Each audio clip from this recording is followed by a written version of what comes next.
Hey guys, welcome back to the channel. This is story about what if neglected Naruto trained by Tobirama part 1. Before I start, please do support for more amazing content and comments for part 2.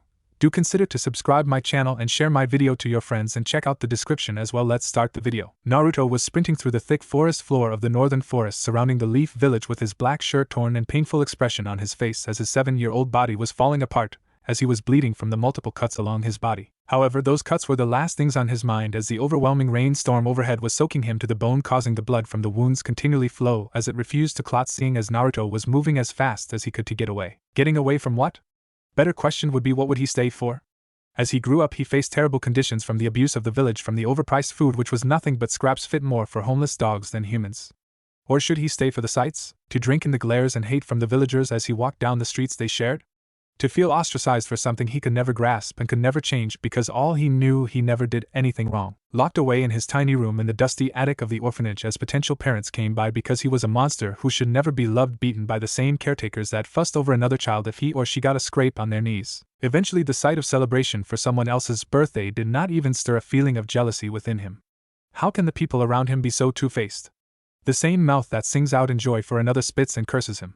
The same hands that push children on the swings push him to the ground only to beat him for living. The same eyes that behold the beauty of the world surrounding them open in amazement only to close as others ignore his broken form.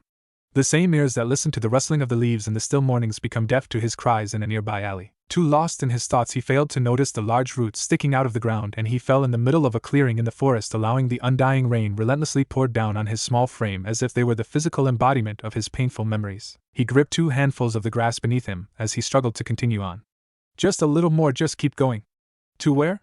A small voice in his head replied. It was that same voice that just wanted him to give in, just to accept what was going on in his life. That was the final straw as the sensations of rapidly passing memories of pain flew by, the storm roaring over him. Hazy outlines of past abusers in the rain approached him as his mind was breaking. He gripped his overwhelmed head with his small hands and roared out to the storm in pure anguish. Stop. 7 years ago, Minato Senju was pacing around his office wondering how he was going to pull off this impossible task. The greatest of the 9-tailed beasts was getting closer to the village, and with every second, shinobi were dying to stall it, and here he was without a solution how to stop it. Unfortunately, he did not receive his great-grandfather's wood bloodline to restrain the beast, but in the end that would not stop it completely. The only thing he found out was that it was impossible to kill a tailed beast, seeing how it is living concentration of chakra. It is however possible to kill it once it has been sealed inside of Jinchuriki, only for it to be reformed after a few years of slowly gathering its chakra. But how was he to create a seal strong enough to contain the greatest of the Bijus, seeing as the Kyuubi sat on top of the hierarchy uncontested? There had been a few notes about Jinchuriki and Biju, but the only thing he got on the Kyuubi was that it had never been sealed before due to its immense power causing the host, inanimate or living, to break apart. Thank you very much, asshole, for telling me that I can't put the strongest living being in a fucking teapot. Then he found something in the forbidden section from the Uzumaki scrolls. At the user's command, the Shinigami performs the sealing by dragging the target's soul into the user whose stomach is branded with the seal's mark. However, the sealing is double-edged as the user's soul is devoured by the Shinigami along with the target's soul, both souls trapped for all eternity within the fiend's stomach. So this technique should work. But I will have to sacrifice myself to do it. Shaking his head as he returned to the Hokage's desk, Minato delved into his research with new vigor, and after confirming that it was indeed a sealing ceremony, he started to make adjustments. Since it was a sealing, it should be possible to control where exactly the target was to be sealed. He knew that if he sealed the Kyuubi into an object, it wouldn't work due to its overwhelming power being far too strong to be locked in a teapot like the Shikaku. If an animal was used, the Kyuubi would take control over the animal, since no animal has the mentality required to keep it at bay nor the chakra to enforce the seal holding the Kyuubi back. The only possibility was a human. Ideally, he would seal it in himself, then drag them both to hell. But he wasn't sure if the Kyuubi had so much power that would allow it to escape the Shinigami's clutches. Any other adult was out too, seeing that an adult's, even a child's chakra network was too small to handle the immense chakra. It would have to be someone with unset and growing chakra coils. The only thing that could handle the sudden influx of chakra was an infant. Minato felt a sudden pang of pain. He would not have hesitated for a second to sacrifice his own life, but to drag an innocent life into this. Especially since he knew that only 2 babies would be born in time for the sealing, his own. How could he even consider taking someone else's child? What could he say? Sorry, but I couldn't bring myself to sacrifice my own child even though I'm the Hokage. Sucks to be you. Yeah, like I could be so cruel as to do that to a parent. Kushina was pregnant with twins and her water had broken a few minutes ago. He was going to have a son and a daughter. And he would have to seal the Kyuubi into one of them. Even if another mother gave birth early, Minato knew that he couldn't ask anyone to give up their child if he was not willing to give up his. So the only bitter question was which one to seal it in. Seeing how he would be splitting the Kyuubi between himself and his child, he decided to choose giving the power to his daughter, hoping she will be strong without having her father in her life. He spent the next 3 hours designing the seal that would hold the Kyuubi, before heading to Kushina, his heart heavy. Kushina held her babies in her arms, smiling at both of them. Naruto looked just like his father with his tuft of blonde hair and crystal blue eyes, while Ai was her spitting image with purple eyes and red hair. They were crying, and honestly she couldn't blame them, as she could feel the Kyuubi's dark and ominous chakra in the air. Sure, it's okay. Don't worry, Daddy will find a way to save the day. That's what your daddy does best. Naruto, Ai, it'll be fine. Tsunade, who had returned to Konoha to help her stepdaughter Kushina give birth to her grandchildren, had her doubts about her son stopping the beast, and she could see that Kushina's confidence in her husband was not absolute either. Speak of the devil, there he came, with an expression appropriate for a funeral. Minato looked at his wife, knowing this would be the last time he'd ever see her. He forced himself to smile. Hello Kushina, how are you doing? Are the children all right? Kushina gave him a weak smile as the birth took a lot out of her. Ai-chan and Naruto-kun are just fine, and according to Tsunade, I'm out of the woods. What about you? Did you find something? Minato nodded. I researched, and found out that while it's impossible to destroy the Kyuubi, I can seal it away. I know the jutsu and I've already designed the seal. Kushina smiled, relieved. That's wonderful, darling. Why do you look so down? Minato wished he could keep quiet, but he knew that would not only betraying Kushina, but that it simply wouldn't work. Still, how do you tell your wife that you will die sealing a monster into her child? Well, Tsunade looked at him sharply. There's a catch, isn't there? She had always been sharp, and as a medic, reading people was child's play. Yes. There are two. Kushina looked at him. What are they? Minato gulped. For the sealing to work, I need to sacrifice my life. Tsunade felt a sharp pain strike her heart, while Kushina's eyes widened as tears brimmed her eyes. No. She whispered. Tell me it's not true. Minato glanced at her. I can't. To seal the Kyuubi, I need to summon the Shinigami. Kushina sobbed. It's not fair. After all we've been through, after all we've lost, after the war, now that we finally came this far, it just ends like this. Now that we finally have children, they will never know their father? It's just not fair. Tsunade looked at her son as she whispered her next sentence. Was that the other catch? Minato couldn't look her or Kushina in the eyes. No. He finally whispered, his voice sounding as if he had been gravely injured. Kushina was not really paying attention. After this news, what could be worse? Tsunade asked. What is? Minato stared at the floor, his voice trembling. The only thing that can hold, that could hope to keep the Kyuubi at bay, is he paused, having to gather all his strength not to break down in tears as an infant. Kushina stared at him, wide-eyed. Then she pulled her children closer to her chest. No, she stated, her panicked voice steadily increasing in volume. No, you can't. Not them. No. I won't let you. Not our children. No. Minato slammed his fist into the wall, tears now running down his face as well. Do you think I want to do this? He shouted, before taking a deep shaky breath. Kushina, I've looked through every possible source. I've searched everywhere. If I seal the fox in an object, the object will break. If I seal it in an animal, the fox will take over. If I try to take it down with me, it may escape me, because of how much chakra I would have to pull in myself. And nobody with set chakra coils could possibly survive the sealing. There is nobody else, Kushina. He grew quiet, small sobs escaping his lips. There is nobody else. Tsunade hesitantly patted his back, trying to comfort her son in his last moments. Tears streamed down her face as yet another person in her life was going to die, and she could nothing to prevent it from happening. This once again showed her that the title of Hokage was more of a burden and a curse than anything else. Here stood a man, a loving husband and fresh father, who had to not only sacrifice his life in his best years, but damn his own child to house a demon. After nearly an hour, Minato left the room with Naruto, Ai, and a broken heart. He knew that he had to do it, but that didn't make him feel any better about it. If anything, it made him feel worse. Minato stood on Gamabunta's head, staring at the fox who destroyed his life and the village. He sighed. You ready, Gamabunta? The large toad snorted humorlessly. I am not a miracle worker, but I will do what I can, thanks. Tell Jiraiya-sensei to get you a large bottle of sake, my treat. Minato stated. The toad nodded. Well then, let's go. With a mighty leap the toad charged the possibly most dangerous beast on the planet, using his sword to deflect an oncoming tail. As Gamabunta was defending against the Kyuubi, Minato had already readied his Hiraishin to flash away the beast and was flashing through the last hand signs as Gamabunta took to the skies with another massive leap and landed on top of the 9 tails. Minato go! Minato had already finished his signs as he jumped off of Gamabunta and onto the head of the Bijou and flashed to the forest away from the village. Staring down the beast, he summoned a ritual altar for Ai and placed her down as he guarded Naruto. Minato flashed through the seals for the Uzumaki Kenjutsu. Shiki Fujin. He felt like his chest was encased in ice as the Shinigami's arm shot out of his stomach, grabbing the Kyuubi who was desperately struggling while Gamabunta kept it from escaping as a brightly glowing inscription formed on both AI and Minato. The Kyuubi was now helpless as the Shinigami was ripping his chakra and his soul out of his body. Damn you forth! Minato slowly turned around and looked at the Shinigami, who was also looking down to him. Are you prepared? The deity asked. Minato opened his mouth. Images began to flash before his eyes. His village. His wife. His son. His daughter. The images changed. He saw his hopes for the future. First he saw his village, glistering proudly in the sunlight. He saw Kushina smiling at him in front of their compound. He saw his children growing up, first as children, then young teens.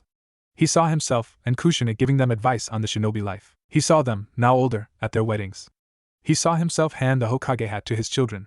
He saw his grandchildren sit on his lap while he told stories of long-past wars.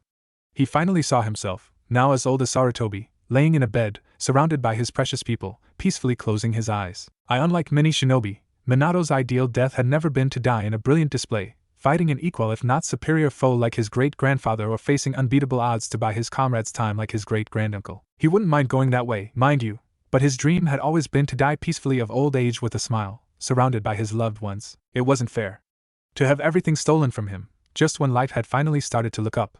He could stay tough, but facing a true demon, Minato, knowing it would make no difference, chose honesty. I'm not ready. This statement, while seemingly so easy to make, was the hardest thing Minato had ever done, including choosing to use his children. He gave up his ego, his pride, his image as the fearless, confident leader and revealed his true self. A man who was afraid to die with so much left undone. Where was his courage? His resolve to offer his life as the Hokage? The iron will and passionate love for his village that made him running into more than one hopeless situation with guaranteed death? Where was that passion that had driven him in the library to search for a solution, no matter the cost to himself? Gone, vanished under the cold gaze of a demon that stripped away all falseness, whom could not be deceived. The Shinigami looked at him, his inhuman face betraying no emotion. Then very well, Minato blinked. It couldn't really be that easy, could it? What?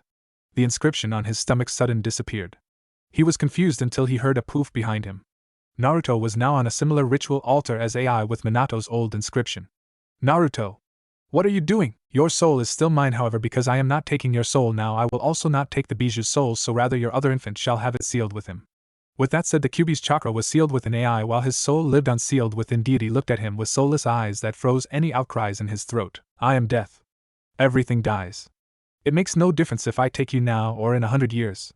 Eventually, you will die, and as our pact, your soul will be mine. I am patient. I can wait. With that, he vanished, leaving a baffled, slack-jawed Minato behind. Minato quickly ran over to his children only to find AI peacefully resting as Naruto was crying. A red haze covered the bright red seal on Naruto's stomach as his naturally smooth face grew whisker marks signifying the sealing of the Bijuu's soul. No, not my son. Minato whispered as he looked on to what he believed was his now possessed son. Damn you, Shijinami!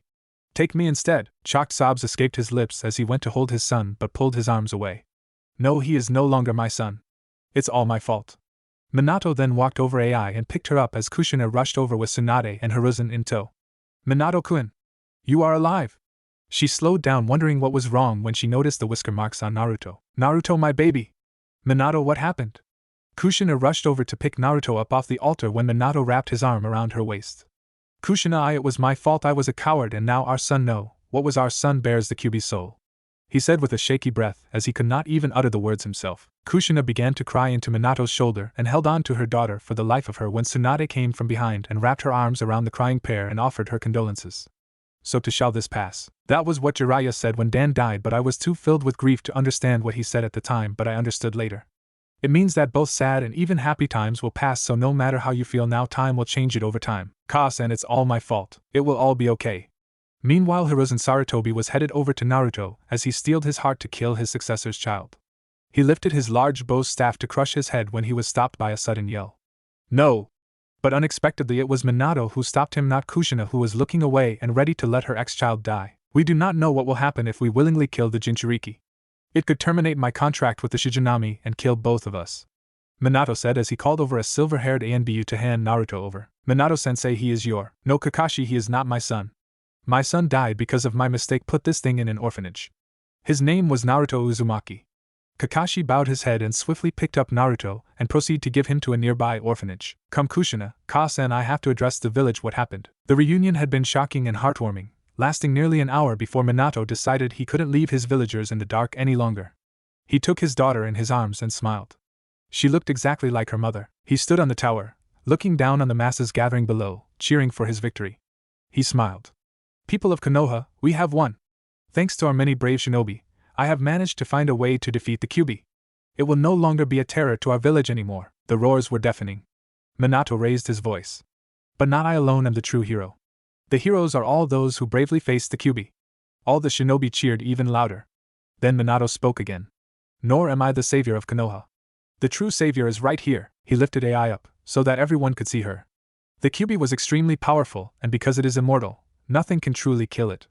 However, this girl is keeping it locked away where it can never cause harm again.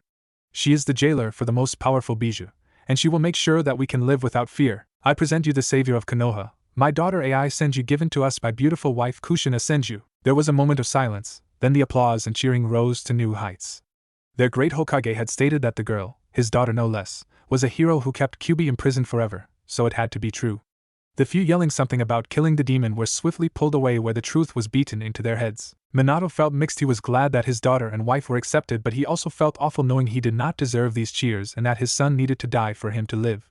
For a moment he had wished the Shizunami would come back and take him instead, but that would have been selfish seeing he would be leaving his family behind. Kushina would have had an uphill battle to get her own daughter, and Ai could have grown up with a terrible childhood seeing as the villagers would be unable to tell the difference between the jailer and the prisoner. And even though revealing both his marriage and status as a parent might have been risky, Minato was not worried. He had stared both the Kyuubi and the Shinigami himself in the face and had somehow managed to make it out. What human did he have to fear? Iwa and Kuma would be too worried that if they attacked his daughter, her parents would retaliate and bring back the humiliating defeats the war had brought to them and their countries before. As the sun rose in the east, beams of sunlight struck on Minato and his family. The pain that the previous night began to wash away. Yeah, the future looks bright, Minato thought as he smiled at his family. Meanwhile, Naruto was crying in the shadows of a dark nursery with nothing but an empty room to listen to him. The next day, village council room. Ugh, after all the excitement of yesterday, I had forgotten how unbelievably boring this job is. Minato Senju now was seated in the Hokage's chair as looked out to the semicircle of his advisors and the clan heads that made Konoha strong through yesterday's crises. Amidst the small talk, Minato was ready to just go back to his wife and children. No, child fuck. Attention. At his call, all discussion came to a close. He then began to talk about the issues of rebuilding the village and distributing out the labor between the clans and tried to establish a general engineering plan. Ideally, the Hyuga would work with the Akimichi in teams to locate survivors and restore buildings. The Aburame would work with Inuzuka clan to re-establish the ecological biomes around the village. Lastly, the Nara would help with the engineers to rebuild the village, whereas the Uchiha would be defending the village from any invaders who thought Konoha was weakened from the Nine Tails attack. Well, I believe that covers everything, so please return back to your families and let's get the village back on its feet. Mianto proceeded towards the door when the tapping of a familiar cane reverberated throughout the room. Minato, however, heard it, and was regretting the upcoming conversation. What, Danzo? He could hardly hold back the snarl from his face as his eyes did not betray his emotions. Danzo, on the other hand, could not care less about the icy demeanor of the yellow flash, not now when he had an agenda. Speaking of family, I would suggest you hand was all he could get out before Minato had immediately flashed behind Danzo, ready to slice his throat if he finished that sentence. Finish that sentence, Danzo. So you want to take away my child from me and raise her to be one of your emotional weapons? Say it right now so I can add your death as a part of the Kyuubi's death toll. Minato had said that as a whisper, but it could be heard loud and clear in the council room. Danzo on the outside looked calm as this was not his first near-death experience, but inside his mind was looking for a way to get out of this mess. Danzo slowly removed Minato's kunai away from his throat as he began to speak again. Now, Hokage-sama, you did not let me finish my sentence before you became uneasy. Now what I was going to say was that you should hand over your son. Minato looked shocked, as did the rest of the council. Oh, you did not think you could keep it a secret for very long now, could you, Hokage-sama? Yes, one of my root agents followed your ANBU delivering your other child to the orphanage in the southern part of the village. Now why would our great leader not let the village know of his other child? Unless that child was the real Jinchuriki of the Nine Tails Bijou. Gasps filled the room as Danzo continued. How pitiful. You think you can offer people hope by claiming that your daughter holds back the beast, but in reality you could only split its being between both of your children, leaving your son to bear the beast's soul while you would have the power of the Bijou under your thumb to enforce your rule as Hokage. Minato quickly took control of the room as his chakra flared to unbelievable heights, showing the immense power of the Senju clan. No! I would never do that to the village. The will of fire burns brightly, but there are some places that the flame cannot reach. What I mean to say is that Naruto, who was once my son, is no longer what Kushina and I made together in love.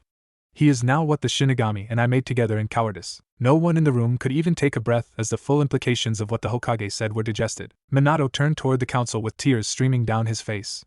It was my fault. I failed to understand the jutsu. I failed to protect the village. I failed to protect my family. I failed the loves of my life because I was inadequate, because I did not have the courage to sacrifice myself when it came down to it. I can't look Kushina in the eye knowing that I killed our son and that he is still alive, mocking me as the beast wears my son like a new cloak. Hokage-sama, why not just kill him? I can't. I want to so badly, but I simply can't. I have no idea what would happen. I already lost my son from my ignorance. I can't bear to make another mistake. Theoretically, it would begin the revival of the Bijou, because once the Jinchuriki is dead, the soul will escape the body and begin to reform and absorb chakra until a few years later it is at full power, and we would have another invasion on our hands. Minato turned his back to the council members and walked out the door, but as he was going to close the door behind him, he stopped to say some parting words. There are times as a parent when you realize that your job is not to be the parent you always imagined you'd be, the parent you always wished you had. Your job is to be the parent your child needs, given the particulars of his or her own life and nature. I know that I will never be perfect, but god damn it if I won't love my daughter that much more and defend her from whatever this cruel life throws her way. Most of you all have children, so I know you must feel the same way, so hold them as you would the whole world, because to them you are their whole world. He left, leaving an emotional council as all the members bowed their heads thinking about their little ones. After the love for their children passed, only their hate remained. Hate for the world that their little ones will face. Hate for the pain caused to their Hokage, who was just as much of a man as they were. Hate was born from this immeasurable love for their children, and Naruto would be the scapegoat that would bear it. 7 years later, the blunt force of a kick jarred young Naruto's senses as he was slammed through the door of his tiny attic room. Your dinner time is up, monster. Don't come downstairs until you have learned your lesson. Naruto, however, could only nod as his vision was still blurry from the heavy blow. After the door closed, Naruto pulled up to the cot along the far side wall and pulled away the chunk of wood that was covering his super-secret project. Naruto slowly pulled out the knife he stole from the kitchen moments ago and began picking away at the hole in the wall. Hours passed as the metal knife began to dull and Naruto's glassy eyes began to close in his weak state until he finally caught a glimpse of sunlight peering through the tiny hole in the wood. That's it, just a little bit more. He began to rapidly widen the hole any way possible to where he could see the sun begin to set behind the Hokage mountain. One day I will get out of here and find Hokage-sama. He will save me. Naruto whispered as night fell and he replaced the wood chunk covering the hole and collapsed into the cot. He simply was too weak to maintain any continuous labor, as the caretakers always gave him the minimum necessary to grow and not starve. This all started about the age of 3 when he noticed how he was treated terribly. Once he could walk, he was basically on his own. He would have to sneak food to eat later, stay away from the other kids, and never go outside. He learned that last one really quickly when one day last year he thought he would go outside and play with the other kids at the park. 1 year ago, as he began to run toward the park, he failed to notice the hostile glares and the whispers of the people around him. Isn't that the demon boy? I heard he was locked away at the Konoha Correctional Facility. We have to tell the others that he has escaped. Quickly the street dispersed as Naruto made it to an empty park. Where is everybody? A 6-year-old Naruto yelled out, wondering if they were playing hide and seek. We are right here, demon boy. He turned around to see a mob of civilians with any weapon they could get their hands on, ranging from torches to wooden bats. Now Naruto realized what was going to happen, since he could feel the negative emotions rolling off the crowd. He knew but couldn't move. Come on, move, please move. The previous years of abuse began to forcibly rip through his mind, making his legs clamp up, rooting him to the ground he was standing on. Naruto then remembered a story he overheard one night in the orphanage after dinner. This is a story about a hero that saved the Hidden Leaf village from an attack by a viscous beast who truly risked his life defending the village, a noble man with a burning will of fire. A true story, one that will never be forgotten. He never hesitated despite the approaching threat. He fought to the end to protect what was precious to him. This is a story of a hero we all love. Hokage-sama defeated the 9 tails and sealed it away in his own daughter to save us all. In the words of the Sandaime Hokage, a hero bears longing, brings hope, even if you walk into the jaws of death, even if you're faced with crisis.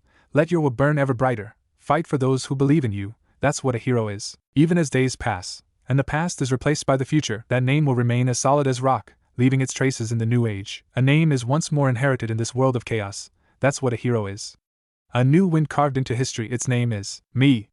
Naruto roared as he sprinted past the mob and headed toward the large tower in the center of the village. He had no idea why, but it just felt as if the hero of that story was in that tower, ready to save him from his pain. His bare feet were hitting the ground as fast as he could. He smiled, looking at the tower now and coming into view until the first rock whizzed by. That name will remain as solid as rock. The next rock slammed into the back of his head as he stumbled. Leaving its traces in the new age, the crowd pulled out their bats and began to swing down on his small frame, leaving large welts. A name is once more inherited in this world of chaos. The crowd cheered as they hurled insults, calls of demon, and curse Uzumaki rained down on him. Naruto looked toward the tower to see a figure in white standing on the edge of the tower. My hero. That's what a hero is. The figure slowly turned around as Naruto was pulled deeper into the mob as he could no longer see beyond the faceless abusers. A new wind carved into history. The bat delivered a mighty blow to his lungs as all the air left in them was spewed onto the ground with blood. Its name is... Naruto could not even blink before the last blow cracked his skull. However, he could finish the story since it was ingrained in his heart. Minato Senju. Naruto's body flailed about as the blows did not stop even after he lost consciousness. It did not stop until the ANBU came and dispersed the crowd. They delivered the boy to the hospital to make sure he did not die. After that, Naruto came to in his attic room with bandages from head to toe and a throbbing head pain. He did not, however, give up, because one day he was going to be a hero just like Minato Senju. He was going to become something the village could not ignore. Present day. Today is the day I find Hokage-sama and I get out of here, Naruto thought as he woke up from his night of clearing out the hole in the side of the wall. Now to get the rest of the stuff.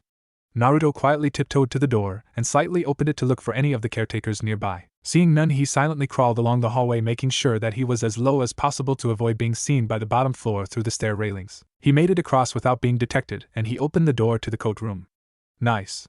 He grabbed the thickest ones made of animal fur and grabbed a solid blue scarf fit for an adult along with a large roll of duct tape. Naruto got back to his room and began to form his escape. The orphanage was in the southernmost part of the village, so it was going to be a long way to get to the tower and people would immediately recognize him. So he would have to stop along the way and blend in with his long blue scarf around his head. Luckily, the orphanage was only 2 stories tall, but that fall for him would injure him or be fatal, so he wrapped his body in the coats with the duct tape until he looked like a multicolored blob. Now the fun part. Naruto sighed and got onto his stomach to crawl out his hole. He removed the wood chunk and pulled himself through, but as he was enjoying the breeze of the clean air rushing through his nostrils, he suddenly realized that he could not fit through the hole with all the coats around him. Come on! Come on! He gripped the side of the walls, ignoring the pain of the splinters shooting under his fingernails, and squeezed through the hole without the coats thanks to the light rain that began to fall. He fell but landed in the large pile of leaves right under the hole he made. Wow, what luck! Looks like this will work out after all. What stinks is this rain though. Storm clouds began to form overhead as Naruto started his journey to the Hokage Tower. Along the way he noticed that there were people jumping from rooftop to rooftop, going at speeds his 7-year-old mind could not even imagine. He saw them head to the tower, wondering how they were doing it. He, however, was running out of energy, so he sat along the road when he noticed a cute redhead with vivid purple eyes around his age being led by an older redhead clone. But Ka-chan, I am going to be a ninja soon. I can walk down the street by myself, the little girl said indignantly as she was trying to squirm out of her mother's firm grip and walk alongside her, avoiding the growing puddles. Ai-chan, we have to get out of the rain before we get your new clothes for the academy wet.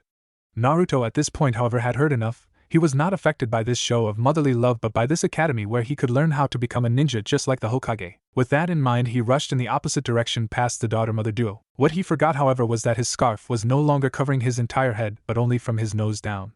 Kushina only had a moment when she noticed the scarf fall partially off the little boy in the street. However, that was all she needed to see a glimpse of blonde hair and crystal blue eyes that looked exactly like her husband's. In her shock, she failed to stop him as he blew past her in a black shirt with a red Uzumaki swirl on the back. Was that Naruto-chan? Kushina could no longer see him, however, due to the storm picking up and buffeting her eyes, preventing her from seeing Naruto anymore. She was pulled out from her thoughts as a small hand pulled her along.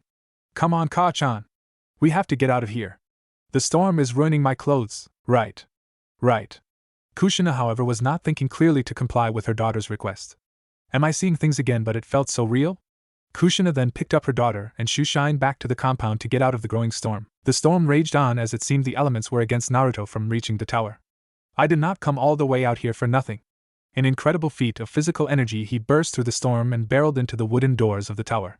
Alright, I'm in. Now to get to the top. Naruto rushed along the outdoor stairs, spiraling along the outside of the building, trying to maintain his bearings so that he would not get blown off. The storm picked up and Naruto felt as if he was being sucked into a tornado. Just a little more. My story can't end here. Naruto roared right back at the storm as he unintentionally used his chakra to blast forward through the doors ahead.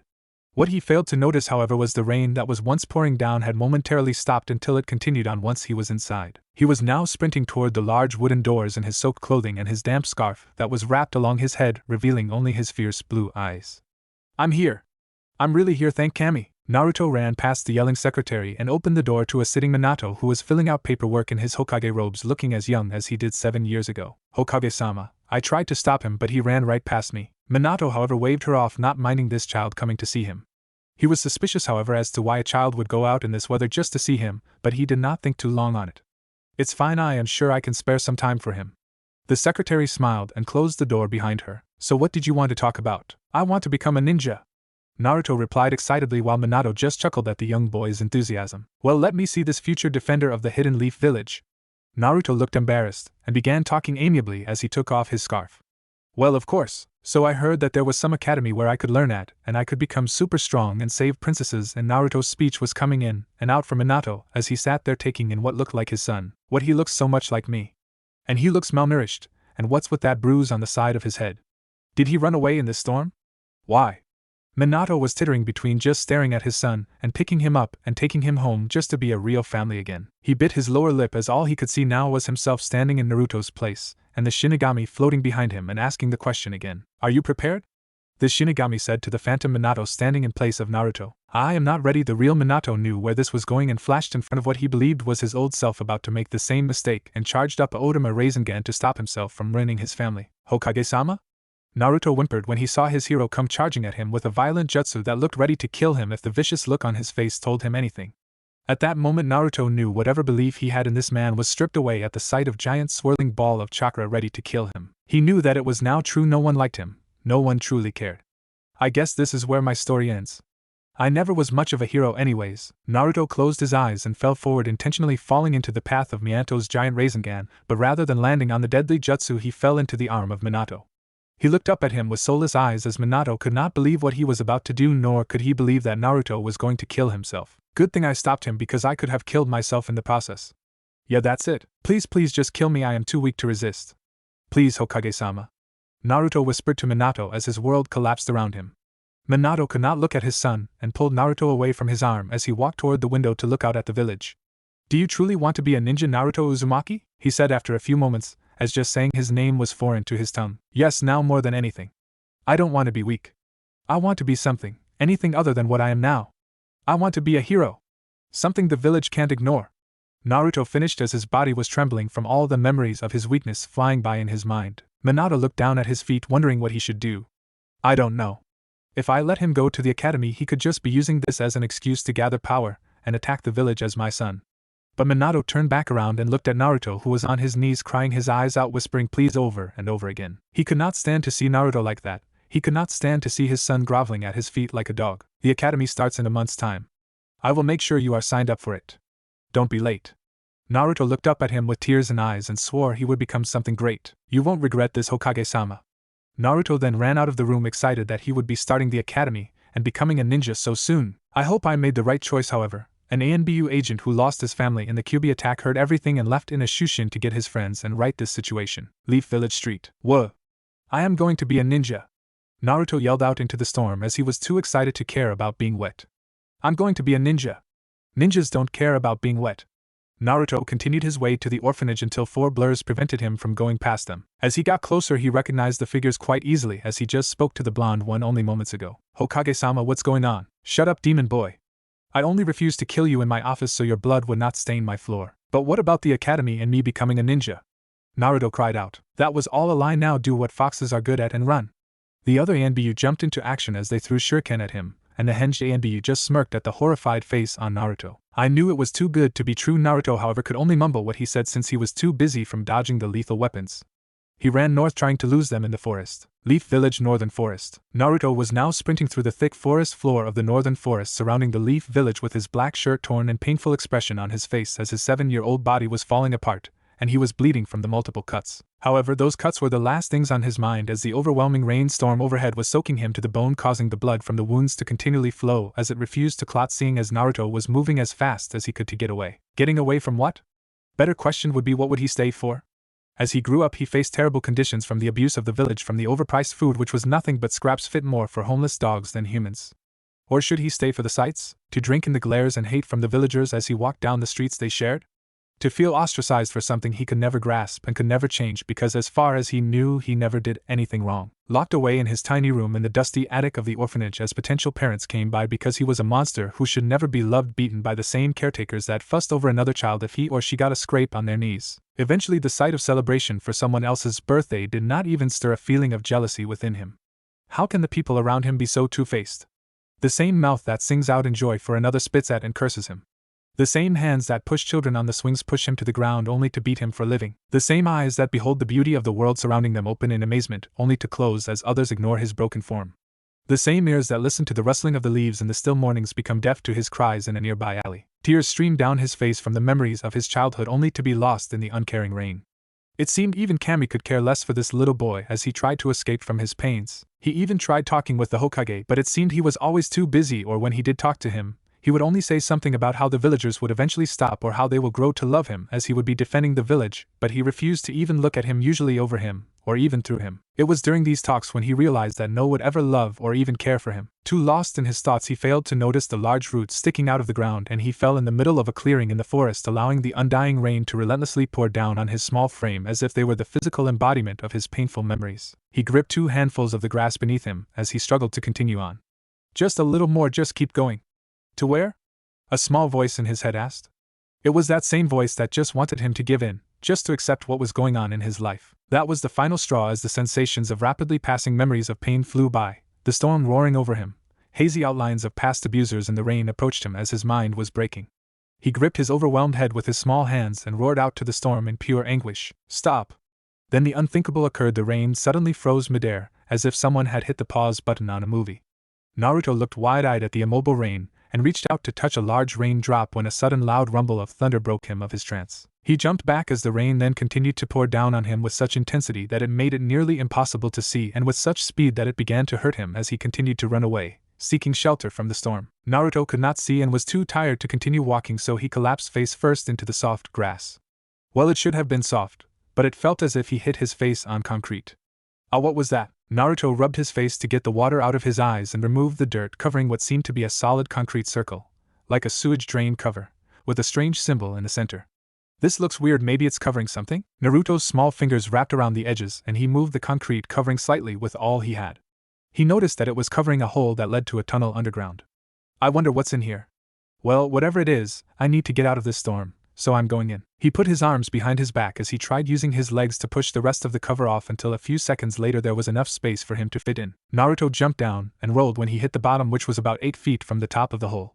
He continued on into the darkness until the tunnel widened and candles flickered on as he walked to the center room where a large scroll was sitting on a table next to a weird-looking sword. Whoa, that armor looks so cool. Naruto ran towards the mannequin wearing armor emblazoned with the Senju symbol worn over a simple black suit, with a distinctive white fur collar. This armor was constructed from numerous blue metal plates, formed into multiple protective guards along the body, in particular, chest, waist, groin, lower behind, shoulders and upper arms. This clothing was accompanied by sandals and a hapuri engraved with the Konoha emblem, in the place of the more traditional forehead protector. Naruto did not know it, but in his weakest moment he found the armory of his unknown ancestor. Naruto spent a few more seconds to examine the armor until he went over to the table with the scroll and the sword. He decided to wait to open the scroll until he explored the rest of the area, so he looked around and noticed there were 3 doors on each wall surrounding the main room. He went past the table with the scroll and the sword and straight into the room behind it, only to find a small bedroom for one with a large closet and a nightstand with a lit candle on it. Well, that wasn't as exciting as I thought, but it's way bigger than my old room. He closed the door and looked to his left and then his right to see which door would have something cooler behind it. He then just shrugged, knowing it did not really matter which door he opened, if so he headed to the one on the right to find what he guessed was the training room. The room was weird to say the least. There was white tiled floor with holes in it surrounded by water on all sides and trenches forming a sort of moat. He also noticed that there were 3 training logs in the front of the tiled floor set in a staggering pattern. He decided to take a closer look, so he took off his shirt and jumped in the trench in front of him and swam the short distance to the floor. It was not until he hit the first tile that something went wrong. The poles began advancing on him, and he began to move to get out of the way when they continued to move in a set pattern, so he was able to avoid them quite easily. Is that all you got? He would immediately regret his words when the floor underneath him began to rumble and water began to shoot out of the holes, randomly keeping on his toes. Come on, I didn't really mean it. Things got serious when he slipped and the hole nearby shot out and skimmed his arm and created a small gash along his arm. He recognized how powerful the water coming out of the holes was, so he quickly decided to get out of there. He bolted toward the exit when the other half of the training floor folded up, making a wall pointing all the holes at him, ready to jet the highly pressurized water into his back. I can't reach the door in time, I need to do something. Naruto turned to face the wall when he noticed that the jets of water were already on their way to kill him. I hope this works, Naruto roared out at the incoming jets, and slammed both of his hands together, interlocking his fingers, which pulled the water from the nearby trenches to create a water wall, preventing the jets from attacking Naruto. That was awesome. He dropped his hands and watched as his water wall fall and the floor readjust itself. He decided that he had enough excitement for the day and headed out of the training room. Shaking his head to get the water out his ears, he put on his torn black shirt that was lying next to the entrance to the room. I really need some more clothes. Naruto walked across the room towards the last room, only to find the mother lode, figuratively speaking. Look at all these scrolls. Naruto was now giddy and ran to the cabinet with clear glass doors and several shelves of scrolls. He took a handful and pushed all the other notes on the desk nearby off to the side. He opened one to find Suiton, Water Dragon Bullet. Naruto was excited since it sounded really powerful, but realized he had no idea how to even attempt it. What is elemental manipulation? Wait, 44 frickin' hand signs? I don't even know any of these, why are they animals anyways? Naruto huffed, knowing he was going to have to learn all the basics before he could try to learn the more advanced techniques. Now where was he going to learn all this stuff? Suddenly he got it. The library, but I can't go out like this. Let me see if there is something in the bedroom. Naruto entered the bedroom to find the closet, only to open it up and find nothing but a rack of long-sleeved black shirts with white fur collars. This is seriously all he wore, sigh. What was I going to expect, a closet full of clothes for a 7-year-old? Naruto closed the door and began to walk out the armory when he remembered that he did not read the scroll in the main room yet. He approached the table and began to unravel the scroll, only to find what would shock him. This will most likely be my last message to pass on, seeing as we are entering the peak of the war. I plan to take my team along with a few extra ninja I can trust in. If I can't tell anyone before I die, I want Saru to become the next Hokage. Saru, if you are reading this, protect those that love the village and those who believe in you. Nurture those to whom you can entrust the next generation. Likely at the end of the next mission you will be the next Hokage. Saru, take care of the hidden leaf. To anyone else that has found this place, friend or foe to the hidden leaf, know that if you came here for power, you will not find it, for my power never came completely from my own skills, but rather built upon the principles of a clan of water wielders greater than I. The Uzumaki clan and the Senju have always had close ties, seeing how Nai-san got to marry Mito Uzumaki. Nai-san was always a fool, considering the first time they met he had to make a wood-style joke that did not go well with the elders, but somehow he made her happy, so I guess he came through for the clan in the end. Thanks to this marriage the clans came closer together. However, the clans were naturally too different to exchange jutsu due to the fact that the Uzumaki's bloodline was activated in only a few people at the time, and only I and the clan could follow in their footsteps thanks to my unnaturally high water affinity. However, only Nai-san was able to manipulate wood, and few in our clan had a unique skill to share with the Uzumaki, so the treaty was just a show for a peace that had been there decades before.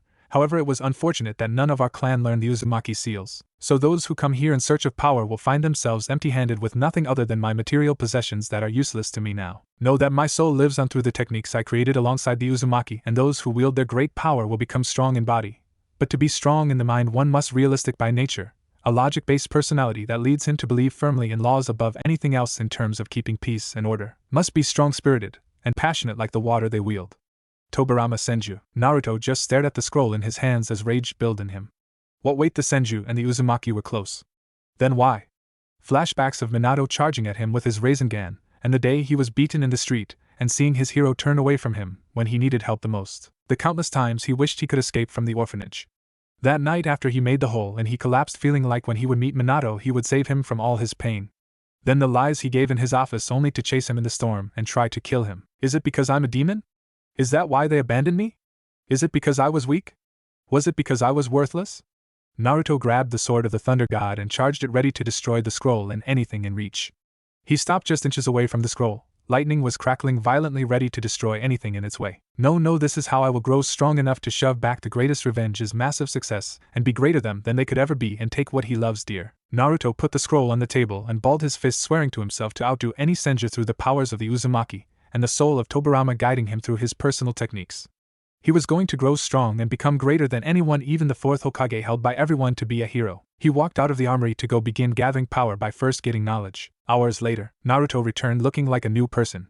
He was wearing a short-sleeve royal blue karate gi with a light blue lining over an armor fishnet undershirt partially shown, as the gi was loosely tied by a solid white belt along with solid black pants. However, the most noticeable change about him was the seemingly permanently cool expression on his face as he entered the armory, and into the library. He pulled off the backpack from his shoulders and held it upside down to drop all the books he had stolen from the library onto the tabletop. Beginner's Guide to Chakra Control, Understanding the Elements of Chakra Nature, History of the Elemental Nations. Naruto said out loud, going through a checklist that he thought was going to be taught at the academy as he looked through the library for the academy section for students who could not afford to purchase the books. His face held a smirk as he was glad that he had all these new books, seeing as the only thing he could really do in the orphanage was read and books were rarely given to the demon.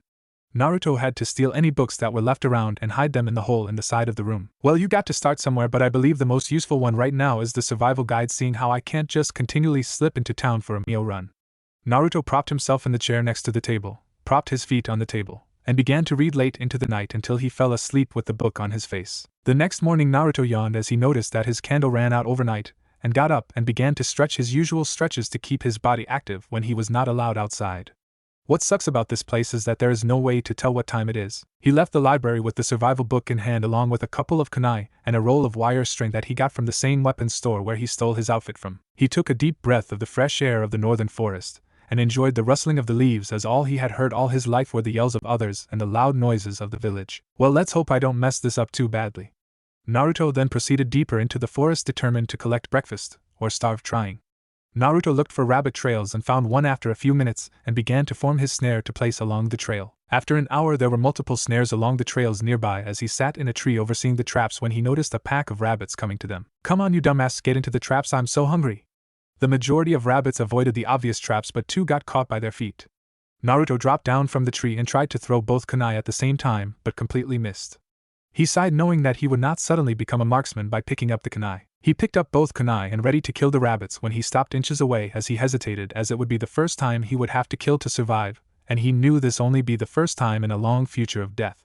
He steeled his 7-year-old heart, and killed the both of them and prepared the fire pit to roast them. After breakfast Naruto picked at the flaming coals of the fire, and began to wonder how he was going to fulfill his self-promise to become great when others had a head start with clan training. That's loser talk. I am going to be the best through hard work and become a legend as an Uzumaki. Naruto whipped off the dirt on his blue gi and headed to the armory to set up a schedule. This looks pretty good, I guess. Then again, I have never trained to be a ninja before. Naruto was sitting in the library looking over his schedule. 8 a.m. wake up, 8:15 a.m. hunting/breakfast, 9:15 a.m. shuriken and kunai training, 10:15 a.m. workout, 1. 25 push-ups, 2. 50-yard hand walk, 3. Jump rope 500 times, 4. 50 straight punches to training log each side, 5. 50 roundhouse kicks to training log each side, 6. 100 squats, 7.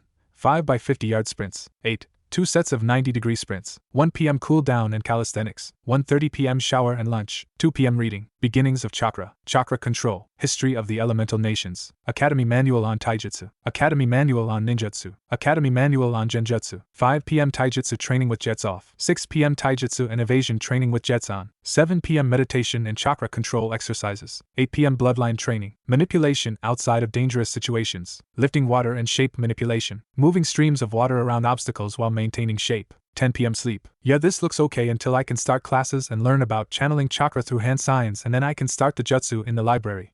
Naruto said out loud as he felt tired and headed to the bedroom to get sleep because it was getting late, and he had a long month before the academy started. He mentally reaffirmed his promise and fell into the bed after setting the alarm on the nightstand.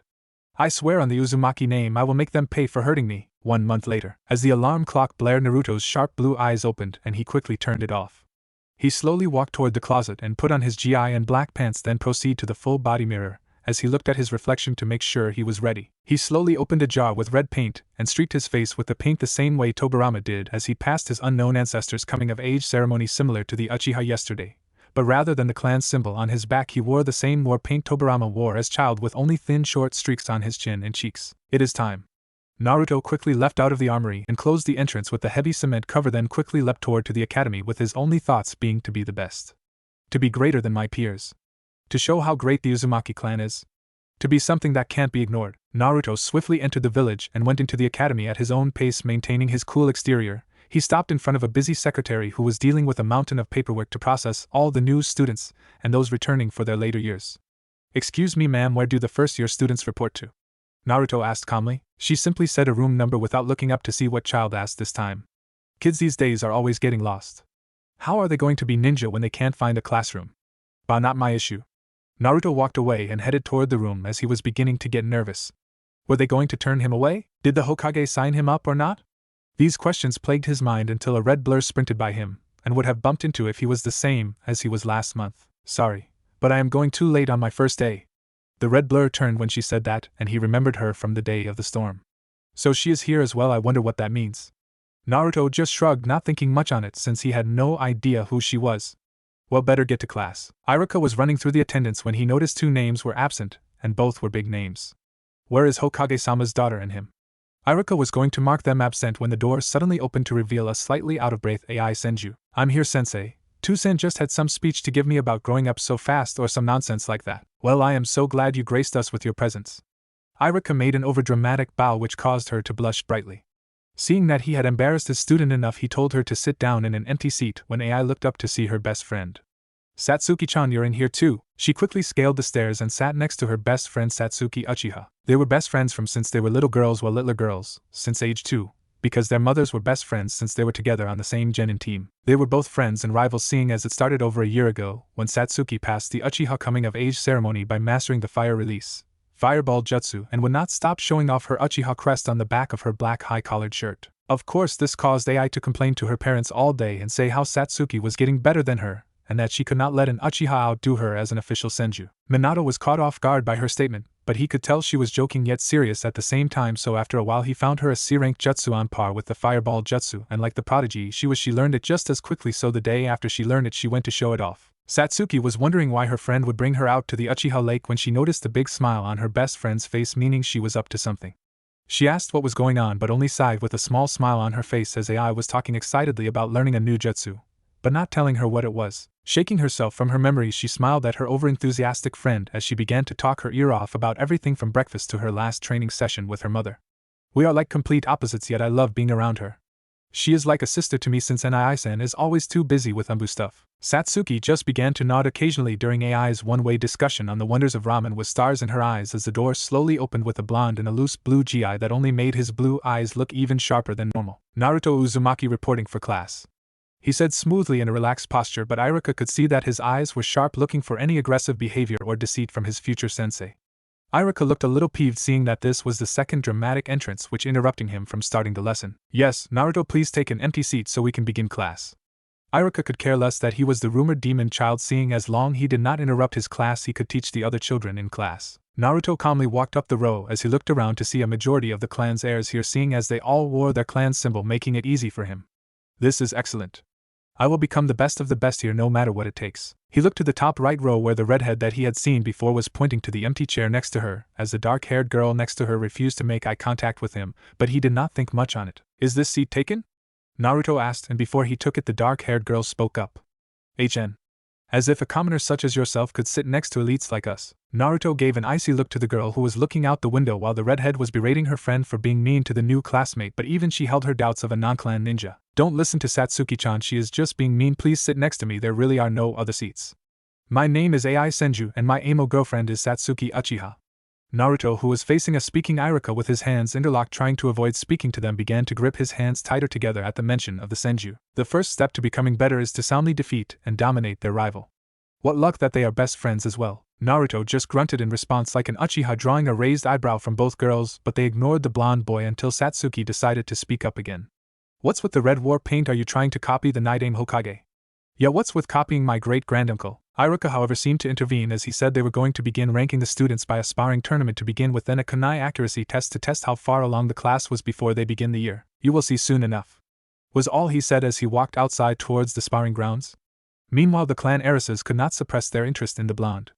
As soon as they all were outside, Iruka began calling out matches, however it would be until the clan matches that they would pick up. Kiba was running through the competition with his fast-paced Inuzuka-style taijutsu, whereas Satsuki would wait for the opponent and deliver powerful counters to their obvious openings in her interceptor style. The real story was AI seeing how she was swiftly defeating her opponents without even running out of breath with her taijutsu from the Senju clan.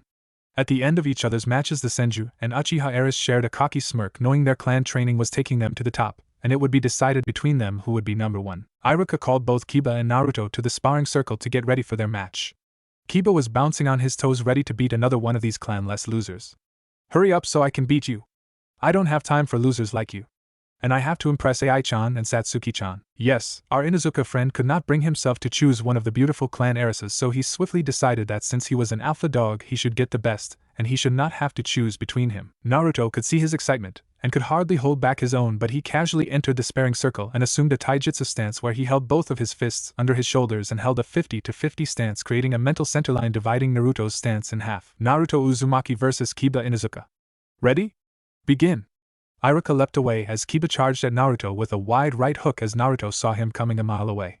He calmed himself, and thought on the taijutsu scroll he found in the armory's library. Empty your mind, be formless, shapeless like water. If you put water in the cup it becomes the cup, if you put water into a bottle it becomes the bottle, you put it into a teapot it becomes the teapot. Now water can flow or it can crash. Be water, my friend. Naruto met Kiba's right fist with a fierce elbow and traced Kiba's quick follow-up left jab with his other elbow. Kiba backed off a little to shake out the pain in his hands before he lunged out at Naruto, who had yet to move from his original stance. Water can flow. Naruto followed Kiba's straight punch and fluidly shifted his stance, bringing his left arm across his center line and moved Kiba's punch away from his body. Or it can crash. There. Naruto quickly delivered a 6-inch punch to Kiba's nose, causing him to get a bloody nose. Kiba instinctively lashed out wildly as his other hand went to his nose to stop the bleeding, but to Naruto it was already checkmate. He dipped under Kiba's wild punch and delivered a rapid series of blows to Kiba's stomach, causing him to hunch over. Naruto finished the fight by crouching down and delivering a powerful back kick to his jaw, sending him flying backwards and landing on his face to taste both defeat and the dirt. Winner Naruto Uzumaki. Iruka yelled out to bring the other students out of their trance at Naruto's elegant display of taijutsu. That stance and poise was top-notch. I have never seen it before. Naruto left his stance and headed back to the tree near the circle to wait for his next match. As he walked back, only one thing was on the Uchiha and Senju Eris's mind. He never moved from his original spot. This will be a good fight. The anticipation was in the air for them as they were excited to fight this mysterious blonde. Naruto could feel all eyes on him since he just soundly defeated a clan heir even though he was a non-clan student, which should not have been possible. This is what I wanted, it feels great, the fear and the anticipation for another fight. I am getting chills just waiting for the next fight. He did not have to wait long as Iruka called out the next match. Naruto Uzumaki vs Satsuki Uchiha. Satsuki grunted to AI's encouragement, and prepared to show her peers just how an elite defeats an opponent. They both faced off in the center when Satsuki decided to get into Naruto's head. You should give up now.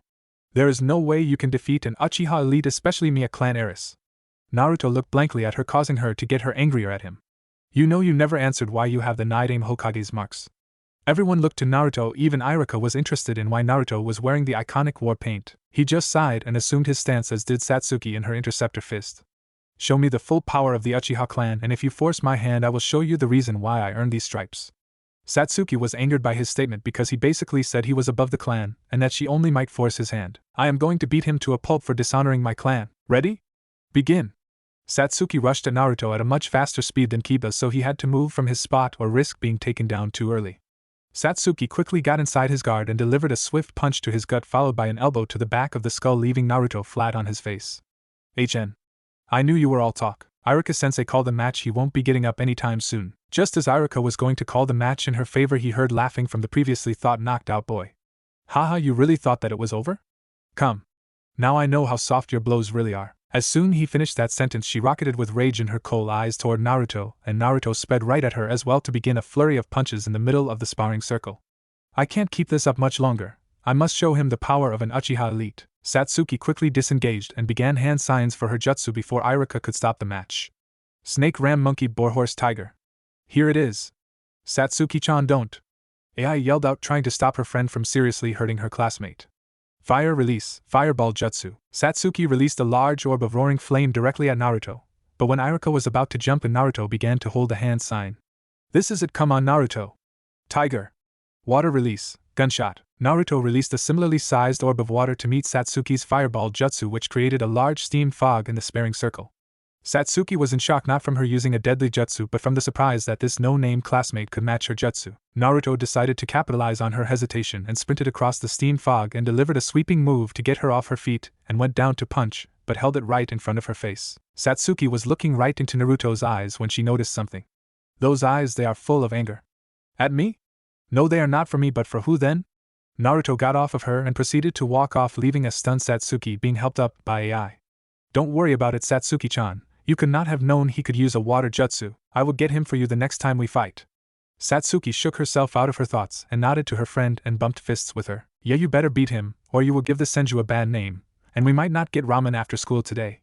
AI suddenly got emotional at the thought of losing her ramen, but got serious at the end and gave her a confident smirk showing Satsuki she had no plans of losing. Alright, last match.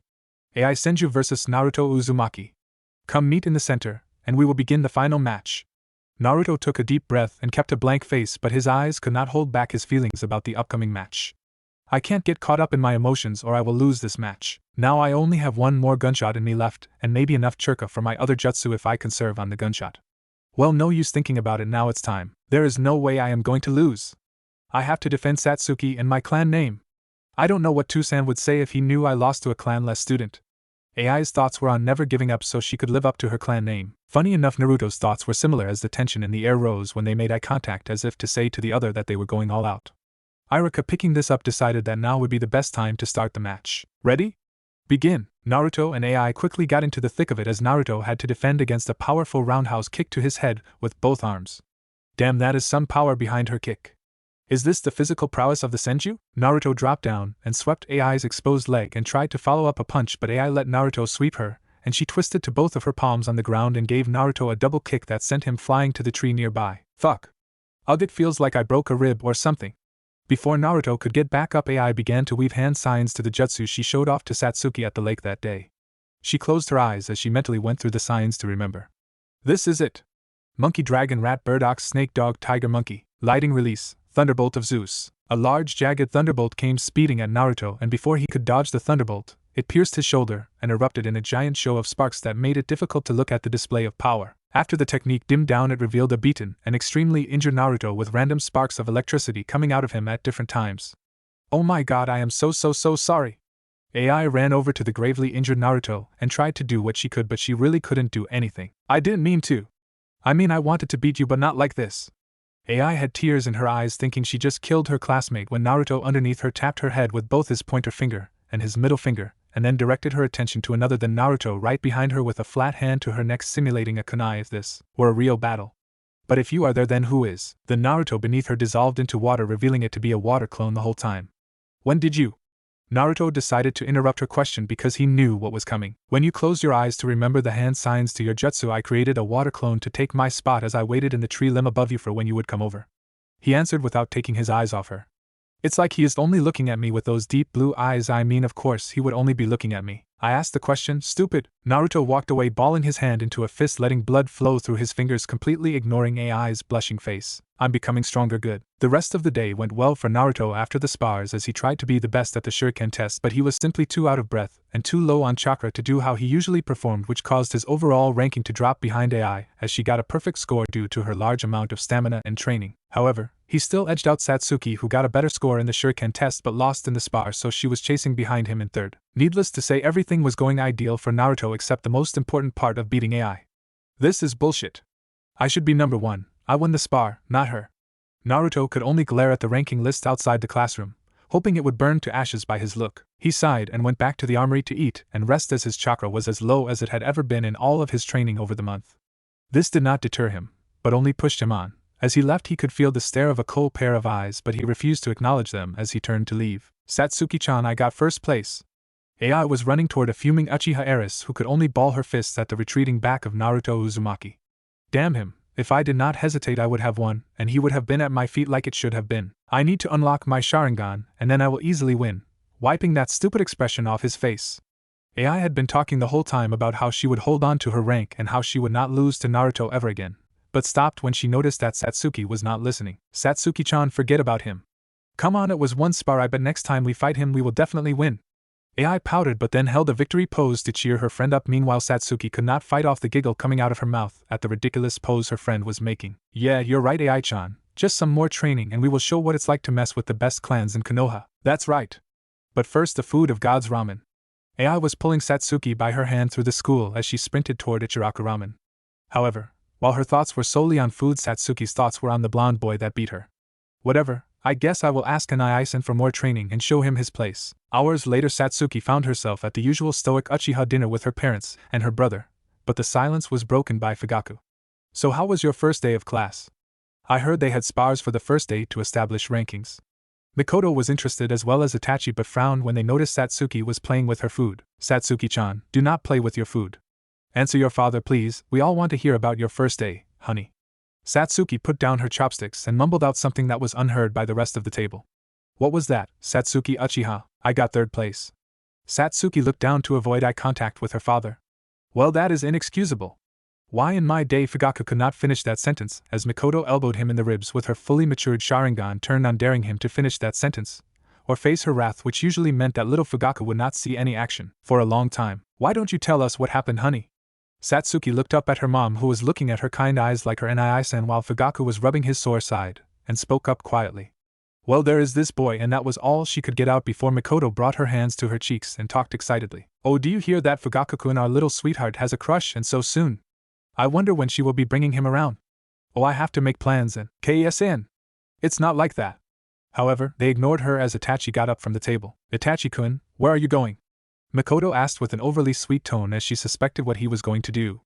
I am just getting my tanto cleaned before I go find this boy and warn him what will happen if he breaks my Yamato's heart. Fugaku was going to follow Itachi when a sudden tug on his sleeve told him to sit down. Now, Itachi-kun, there is no need for that this soon. I am sure she has not started kissing him yet. UKSN, you're so gross. Satsuki was definitely regretting bringing up this conversation.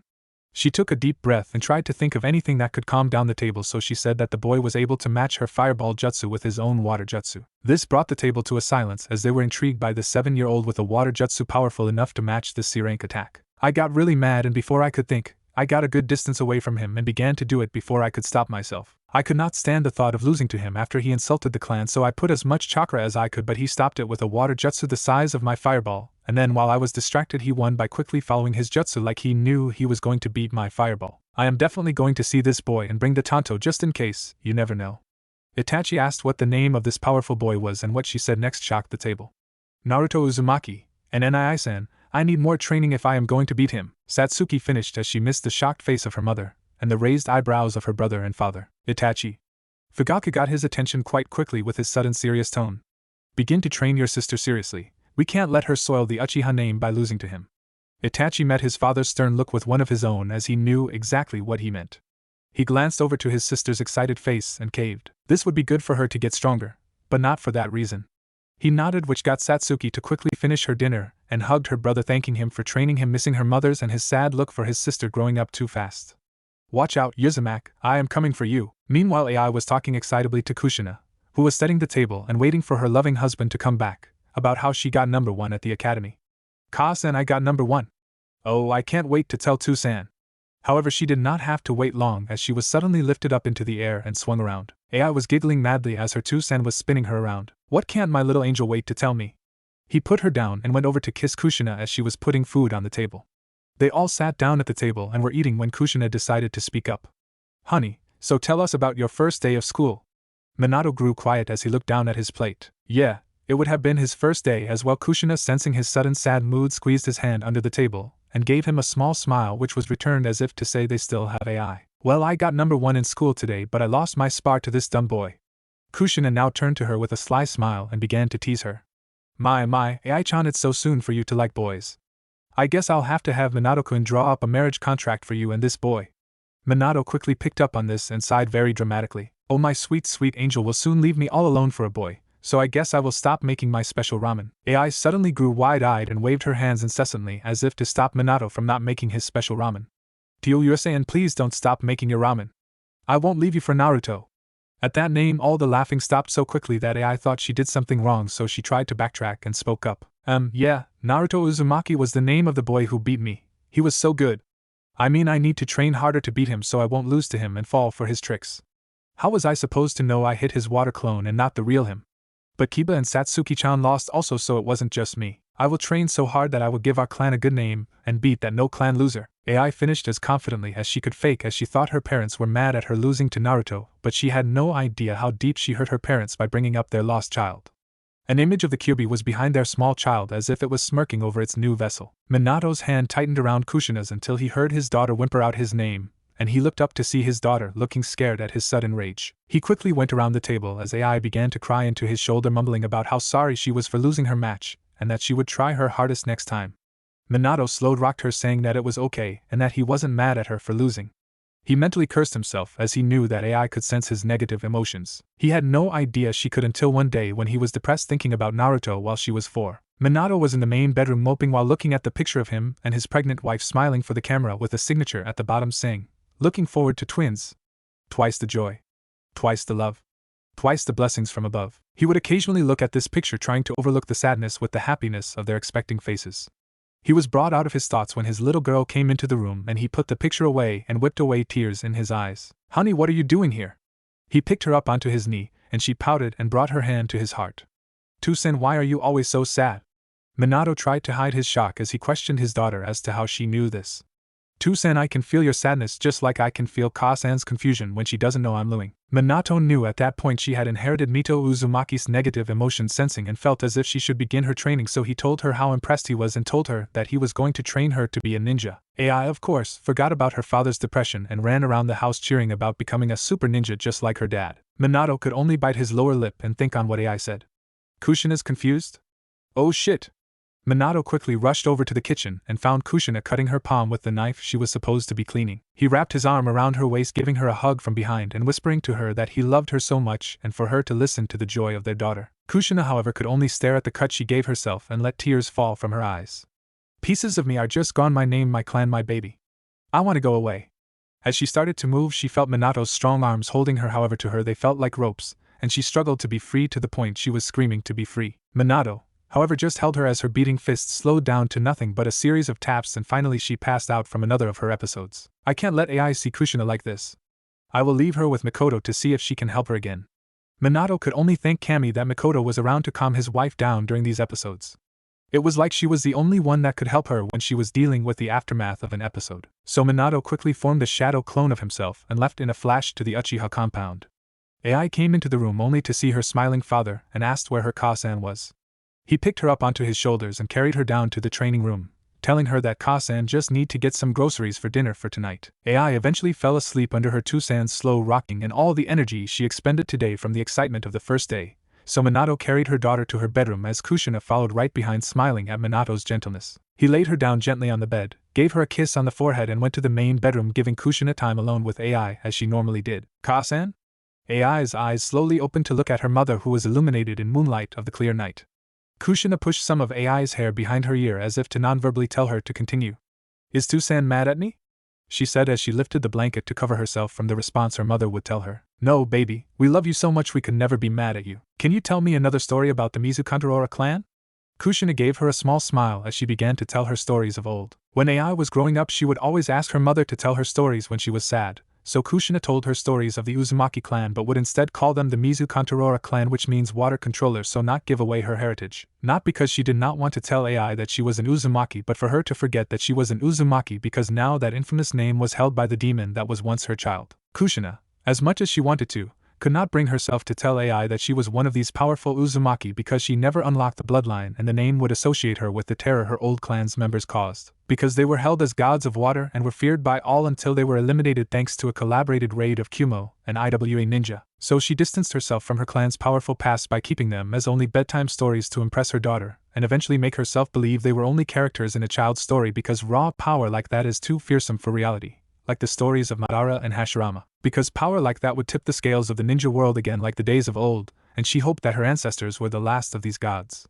She could only pray that neither of her children got these powers to corrupt them, because the world does not need more gods but families. Meanwhile, AI had fallen asleep during Kushina's retelling of the Mizukantarora clan preventing a tsunami on a defenseless farming village, while in her mind it brought back the story of the most fearsome of the Uzumaki summoning a tsunami to drown that same farming village because they provided for another clan during the time of the clan wars. But that was the Uzumaki, not the Mizukantarora. That power was for childish stories of superheroes, not for war stories of monsters. The power of a god was for the rotten corpses of old, not for the living of now. Kushina still held her fears that one of her children could have inherited this corrupting power. She brought her head to AI's heart, and could only pray that AI did not receive her clan's power, because she could not bring herself to lose another child to a dark power. "Naruto-chan, please don't lose yourself to the power of the clan, please." Naruto jolted out of bed when he heard a voice in the armory, or so he thought, as he leapt out of bed to check out the rest of the armory.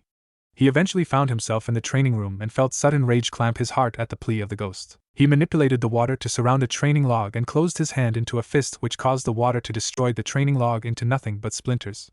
His blue eyes were cold enough to phase blizzards as he stared at the shattered remains of the training log. The fearsome power of the Uzumaki was alive in Naruto, as he held the necessary rage to manipulate the raging torrents of this power. The power of a raging god of water was slowly building in him like the tides of the ocean receding before the great tsunami, and that tsunami would drown the Senju and all that stood in his way. 7 years had passed since that first day, but as they say, the more things change, the more things stayed the same. However, for Naruto, things only got worse. As soon as Iruka got his teaching assistant Mizuki, during his 4th year at the academy, his scores took a sudden dive and he refused to go to the Hokage for help, so he did it the only way he knew how. He got rid of him. Of course, it was not hard as expected to get a private audience with Mizuki, seeing how he quickly agreed for a late-night training session to help him improve his scores. Needless to say, it did not go as expected. Naruto was standing in his usual garb similar to Tobirama as he waited for Mizuki to show up. However, he did not have to wait long as Mizuki showed up in full gear as if ready for a fight. Naruto could only act shocked as he began his monologue. Mizuki. Naruto stared right into Mizuki with piercing blue eyes as if to say, "Shut the fuck up and come at me." He got the message loud and clear. "Eat this, demon." He threw the one of his Fuma shuriken at Naruto with such speed that he couldn't react in time to save himself. The Fuma shuriken was firmly lodged in his stomach as Naruto fell to his knees in shock at the surprise attack and looked as if he was struggling to get the large weapon out of his stomach. Mizuki quickly walked over to the still kneeling Naruto and began to laugh. "This where you belong, demon, on your knees gasping for breath as I cut the head off your human vessel." Naruto just started laughing at Mizuki until he suddenly disappeared in a puff of smoke and leaving the previously lodged Fuma shuriken rattling on the ground without a single drop of blood on it. Mizuki was shocked at what he saw and quickly turned around to find a perfectly healthy Naruto standing behind him holding his hand in the shape of a gun with a drop of water at the end of his pointer finger. "Yeah, Shadow Clone Jutsu, impressed that I know it? Well, don't be, I wouldn't want that to be your last thought. It should be this." Naruto fired his water gun through Mizuki's heart, causing him to grip his chest as he fell onto his back gasping for breath, as his heart was barely missed but the water bullet hit an artery causing massive internal bleeding, but for Mizuki it just meant a slow death. Naruto, however, seemed glad and began to talk as if he was having a discussion with the dying Mizuki. "You know how people tell you that over 50% of the body is water? Well, it goes even deeper than most people think. You see, Mizuki-teen, when you reach my level of water manipulation I can force your body to go through terrible pain, and I needed to make sure I could do it, and of course I couldn't try this on myself, but thankfully you came along and tried to ruin my plans. Now follow along as best you can, seeing as you are slowly internally bleeding." Now where was I? Yes, water in the body. Naruto smacked his face and brought his hand to Mizuki's heart, shushing Mizuki as he grunted in pain.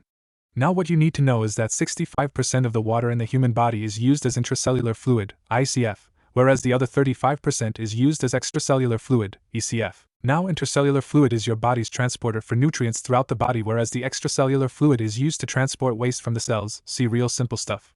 Now even though there is a higher percentage of ICF than there is of ECF, there has to be a balance, or else the body would be all out of whack." Naruto tapped Mizuki's forehead to keep his attention. "Now as you may be feeling by now, your heart can't push out blood through the body, therefore you are losing feeling in your limbs, beginning this whole 'oh I feel so cold' nonsense, which is really the point at which your body loses enough blood and you pass out, leading to the brain going last as you pass away in your sleep state. But you see, through the wonders of water manipulation we can change this process. You'll see water can be so much fun." Naruto gave a dark smile and continued his monologue while maintaining pressure on Mizuki's wound to keep him alive for his test. "You see, in that tiny brain of yours is the hypothalamus, which controls your hormones and maintains this important balance of ICF and ECF in the body, along with producing hormones for you to function. So while you are dying you are still making hormones that control the flow of minerals in your body. So here's where it gets interesting. As I am now removing water from your body, your hypothalamus will try to produce more hormones to increase sodium to compensate for the loss of the electrolytes I am removing. When loss of water is disproportionately greater than loss of electrolytes, salt, the osmotic pressure of the ECF becomes higher than in the cells. Since water passes from a region of lower osmotic pressure to a region of higher osmotic pressure, water flows out of the cells into the ECF, tending to lower its osmotic pressure and increase its volume toward normal. As a result of the flow of water out of the cells, they become dehydrated. That was a whole bunch of shit just to tell you. Naruto looked at the suddenly aging human beneath him. "I am forcing your body to quickly dehydrate at an insane pace before you die, making you feel as if you are as weak as an old man, feeling your muscles shrink around your crumbling bones thanks to the massive amount of ECF pushing out all the nutrients that your body thinks is waste now." Naruto finished in a dark tone as his eyes hardened to icy daggers and covered Mizuki's mouth to prevent him from yelling out. Mizuki could only rattle under Naruto's firm hand on his mouth, as his body's cellular structure was being destroyed. His body lost most of his previous weight, making him nothing more than skin and bones literally. His skin grew a dark gray and his hair thin, but the most gruesome feature was his face. His face was so thin you could see the blood vessels, and his eyeballs were exposed as his skin around them shrunk due to water loss. It was even more horrible than Naruto expected, as his once opponent was now nothing more than a dried-up husk. He quickly formed a shadow clone to remove of the body in the river to be crushed and sent along the current, as the original threw up violently on a nearby tree. He finished after a while and got the memories of his shadow clone crushing the body in the water, removing any evidence of his horrible experiment. Never again, no one deserves that. Naruto's body was shaking from his experiment turned first kill. He thought he would feel great killing someone that hurt him, but he was dead wrong as he looked at the amazing power he held, and suddenly began to fear himself. He who strikes terror in others is himself continually in fear. Naruto could only think of that quote from his training on the more deadly techniques Tobirama left behind. Damn, he is right, I am becoming scared of myself, but at the same time this power is what I need. So Naruto ignored his fear of his powers and embraced his rage on the Senju and the village as he left to the armory for the night. Naruto returned to the academy the following day looking as if nothing had happened, and it was just another day. The search for Mizuki was fruitless after 4 days, so the Hokage simply declared him missing. However, he still had his doubt that Mizuki could have just disappeared. That was the end of Mizuki, so that led to Naruto regaining the top spot in the class. However, his title would be challenged that year by the emergence of his rivals Kekkei Genkai. During the years of training with Itachi, Satsuki showed her unbelievable potential as she absorbed Itachi's training quickly and was able to unlock her Sharingan, reaching her second Tomo state, making her more troublesome, as Shikamaru would say. When this happened, she would not stop using her Sharingan in every match, obliterating the competition in the weekly tournament spars, that is, until she fought Naruto again with them on. Now I will show you the power of the Uchiha. Satsuki charged at Naruto as quickly as she could, knowing she was leaving herself exposed, but exchanged defense for speed, thinking that the Sharingan would be able to compensate. Foolish Uchiha Naruto quickly ducked under Satsuki's opening jab and delivered his rapid series of punches to her stomach and chest to the 11-year-old Uchiha heiress. Satsuki quickly went to the ground holding her stomach in pain, as all the fanboys were in complete outrage that Naruto would hurt their angel. You think that just because you have your Sharingan that it makes you invincible? Don't be foolish, you may be able to see where my hits will land but won't be able to react in time. Iruka declared Naruto the winner as Satsuki just gripped the dirt, glaring at Naruto's receding back. Damn him, I will put him in his proper place.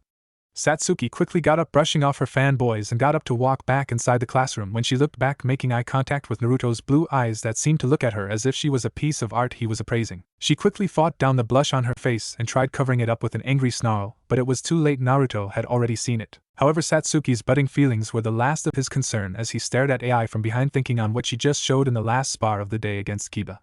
It seemed that the Mokuton Kekkei Genkai was alive again in the youngest Senju. Naruto could only be worried and excited at the same time. Now his enemy had received the legendary bloodline of Hashirama and was getting better at it, as it seemed that it was not the first time she had used it, meaning she had kept it a secret for quite a long time. However, I am far above both of them for the time being.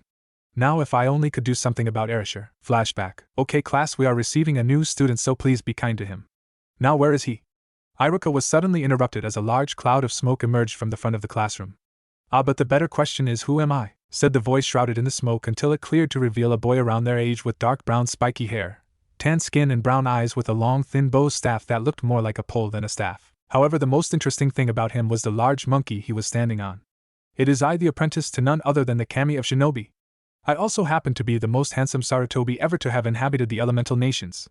The future Hokage and your new number 1 student Arashi Sarutobi has arrived. He quickly flashed some party poppers to his hand and let the confetti fall over him like he won a national championship. Seeing that no one was cheering at his majestic display, he turned away from the class and covered his mouth with hand. A sudden high-pitched voice broke the silence. Oh my goodness, he is so cool. Why don't we all praise Arashi-sama's arrival to our humble classroom, was all he could get out before Iruka slammed his fist into his skull, causing a large red bump to appear on his head, causing him to land flat on his ass, and the summon to shake its head before leaving. Iruka-sensei, that was not cool. Iruka could only get madder at his new student until he sighed and tried to rub away all the future headaches he foresaw. Iruka just told him to go sit down and pay attention to the lesson. Erasure quickly obeyed and went up the stairs and tripped on his way up. Unfortunately, it was right next to Naruto's row. Erasure got up into Naruto's face and started yelling at him. Meanwhile, Naruto just looked out the window. Hey! What's your problem, team? Naruto just turned to face a pair of brown eyes that seemed to be on fire. Do you ever get tired of listening to yourself yell? Naruto then ignored him, and Erasure was about to get back into it with him until he received a deadly glare from Iruka telling him to sit down and shut up. Eventually it was time for spars as the day was coming to a close. Erasure went straight up to Iruka and demanded that he fight Naruto, and wiped that smirk off his ugly face. Naruto of course heard this, as did the rest of the students. Immediately the students that were in between Naruto and Erasure cleared out of the way and began to whisper how the new kid was going to get beat by Naruto since he was the current #1 student and had yet to lose a spar in the 4 years he had been there. I accept. Naruto's voice silenced the crowd of students, and he made his way over to the sparring circle nearby. Meanwhile Erasure was grinning like a madman and looked over into the crowd and saw a cute redhead talking excitably to an equally good-looking dark-haired girl. "Excuse me, sweet roses, but if I win this match against your #1 classmate, may I expect a kiss from you pretty girls?" Naruto was growing tired of Arashi's childish actions and narrowed his eyes at his request. Erasure was getting dangerously close to getting on the list. Not the same list as the Senja in the village, but on the "I want to beat the shit out of you" list. Satsuki quickly got in front of AI and her Sharingan was eerily spinning at the foolishness of this boy. "You dare ask the 2 heiresses of the greatest clans for a kiss? Know your place, and there is no way that you would beat Naruto-kun anyways." As she finished her sentence she quickly covered her mouth and looked to Naruto, whose only outward reaction to the familiar suffix was a raised eyebrow, but quickly turned away. "God, that was so stupid! Stupid! Stupid!" Erasure quickly covered his heart as if a kunai had just struck it and slowly backpedaled to the sparring circle. "Alright, let's get this started." Iruka just nodded and told them to begin. Naruto looked at Arashi's brown eyes to see all of the previous playfulness gone, and looked as if he was taking this seriously. "Good, now come, monkey boy." Erasure seemed to disappear from his view as Naruto's eyes widened at his opponent's speed. He suddenly felt a firm fist punch him in the stomach and quickly substituted away. "Damn, that usually gets them right away, but then again I could expect no less from the #1 student." He pulled out his bow staff and began using the wild Sarutobi taijutsu that resembled an agile monkey. Naruto could not keep up as his taijutsu was dependent upon constantly maintaining his opponent's centerline along his. "Damn it, this can't continue any longer or else I will lose." Erasure used his bow staff to vault over Naruto's head and tried to deliver a viscous downward kick to the skull. Naruto ducked and rolled away and distanced himself only to find Erasure squatting on the top of his thin bow staff. "His body control and speed is incredible. I need to limit them both right now." "Ram Tiger!" Water style. Syrup trap. Naruto spat out high viscosity, chakra-infused water, aimed at the surface of the sparring ground between them. This stream of sticky liquid formed an adhesive trap, immediately inhibiting Arashi's mobility, seeing as his staff was now stuck in the syrup and he could not come down until he dealt with the now sticky training ground. "Nice, but no dice." Erasure quickly formed signs that Naruto knew were for a fire jutsu, but he had no idea which one since it did not appear to be the fireball jutsu. This should dry up the field real quick. Ram horse snake dragon rat ox tiger. Fire style. Dragon flame bomb. Erasure kneaded his chakra into flames, which was then manipulated into a genuine-looking dragon. He then blew out flames that divided to launch a left side, right side, and frontal assault in all 3 directions at once, threatening to turn Naruto into ash in a matter of seconds. That jutsu is only known to the 3rd Hokage. Well, fuck this and no more holding back. Water style. Water shockwave. Naruto quickly slammed his hands together and formed a spiraling vortex of water as tall as a twister. The vortex then proceeded to explode from the top into the form of a wave. Naruto then pushed out his arms to control the wave to meet Arashi's flame dragon bomb. Erasure, seeing the giant wave of water rushing toward his flame dragon bomb, pushed as much churka as his small body could force out, flickering the flames from their previous orange hue to a blinding white hot flame. Naruto, seeing his opponent going all out, matched his intensity and roared into the rushing water, drawing in more water from the air to combine with his water shockwave, creating a tidal wave with incredible force behind it. Feeling the huge spike of chakra from the academy, the 4th Hokage, who was talking with Hiruzen, stopped and knew something must be wrong. Hiruzen suddenly worried as he sensed that it was his apprentice charging up enough chakra for the only jutsu he taught him that would be required for this amount. "Minato, we need to get the academy now." Minato nodded and grabbed the 3rd Hokage, only to flash to the top of the academy to witness this incredible scene, his son staring down the 3rd's infamous fire jutsu with an intense look in his eyes. He looks almost exactly like Tobirama as a young man. But at the same time he looks so much like me, I have to do something. He went to intercept the deadly fire jutsu only to be stopped by Hiruzen and look wide-eyed at the sudden spike of chakra Naruto released. He watched his son clap his hands to form a typhoon of water out of thin air. That can't be, but that jutsu was Tobirama's. He should not have the necessary level of water manipulation for it. After the clash of the incredibly high ninjutsu battle, the steam coming from the jutsu was enough to cover the surrounding area. 2 blurs met in the middle only to find themselves at an impasse. "Damn, Huff, I thought I had you, Huff." "Well, Huff, good fucking try, Huff." The steam cleared thanks to Hiruzen clearing it by a low-level wind jutsu. What they found shocked them. They were both hunched over, barely standing, but still held a weapon to each other's throats. Erasure was breathing heavily as he held a kunai to Naruto's neck while Naruto held a water sword to Arashi's throat. "Well, looks like you win, man," was all Erasure could say before he fell backwards with a smile on his face. But before he passed out he said some parting words before chakra exhaustion got to him. "That was awesome, we have to do that again, friend." "Yeah, some other time then." Naruto dropped his water sword and began to walk away when he suddenly passed out, but instead of landing on the hard surface of the training ground, he landed on someone else's back, and he swore he heard someone say he was proud of him. Minato could only smile, being swept up in the excitement of seeing his son's effort to be the best and his incredible potential. He flashed away after explaining to Irika and the rest of the class that he and Hiruzen were going to take them to the hospital to recover. That marked the beginning of a long 3-year rivalry in the academy between Erasure and Naruto, and they were an odd pair. Arashi's loud personality and great natural fire manipulation versus Naruto's cool personality and his incredible water manipulation led to some great fights over the years, as they seemed to be opposites, yet matched each other so well. Erasure during his last year at the academy decided to change his clothes to match his personality. He now wore a bright red t-shirt over a short-sleeve fishnet armor along with an open high-collared white jacket that ran down to his waist, and on the back of it was the Sarutobi clan symbol. He finished that off with a pair of standard blue ninja pants and blue sandals. Naruto had finally grown into Tobirama's old clothes, so he now wore a black long-sleeve shirt that had a large white fur collar around his neck along with his normal black pants with thin ninja pouches attached to the pants for easy access to his tools. Ai was blossoming into a young woman as she wore red armor that covered her torso, hips, and shins. The Senju heiress also had a navy blue, high-collared garment that draped over her shoulders and a matching knee-length skirt that had 2 large slits in both the front and back, covering the outer sides of her legs. Underneath she wore a tight black jumpsuit with blue arm guards and black traditional ninja sandals. Everyone else wore what they wore in Shippuden before the war arc. Finally the academy was coming to a close as they were all now 14 and ready to go be Hidden Leaf Shinobi and Kunoichi. It was a long journey and a majority of the starting group had dropped out, leaving only the wheat from the chaff. Today was the day before the Genin exam, and nearly all the students in the classroom were excited to finally become ninja. It had been a long 7 years to get to this point, and no one wanted to repeat. However, for a certain Uchiha heiress, the exam was one of the furthest things on her mind, as she knew she would ace the test. She glanced over at Naruto, who was listening to Irika with his normal cool expression that never gave away what he was thinking at the time, and showed that he was always focused.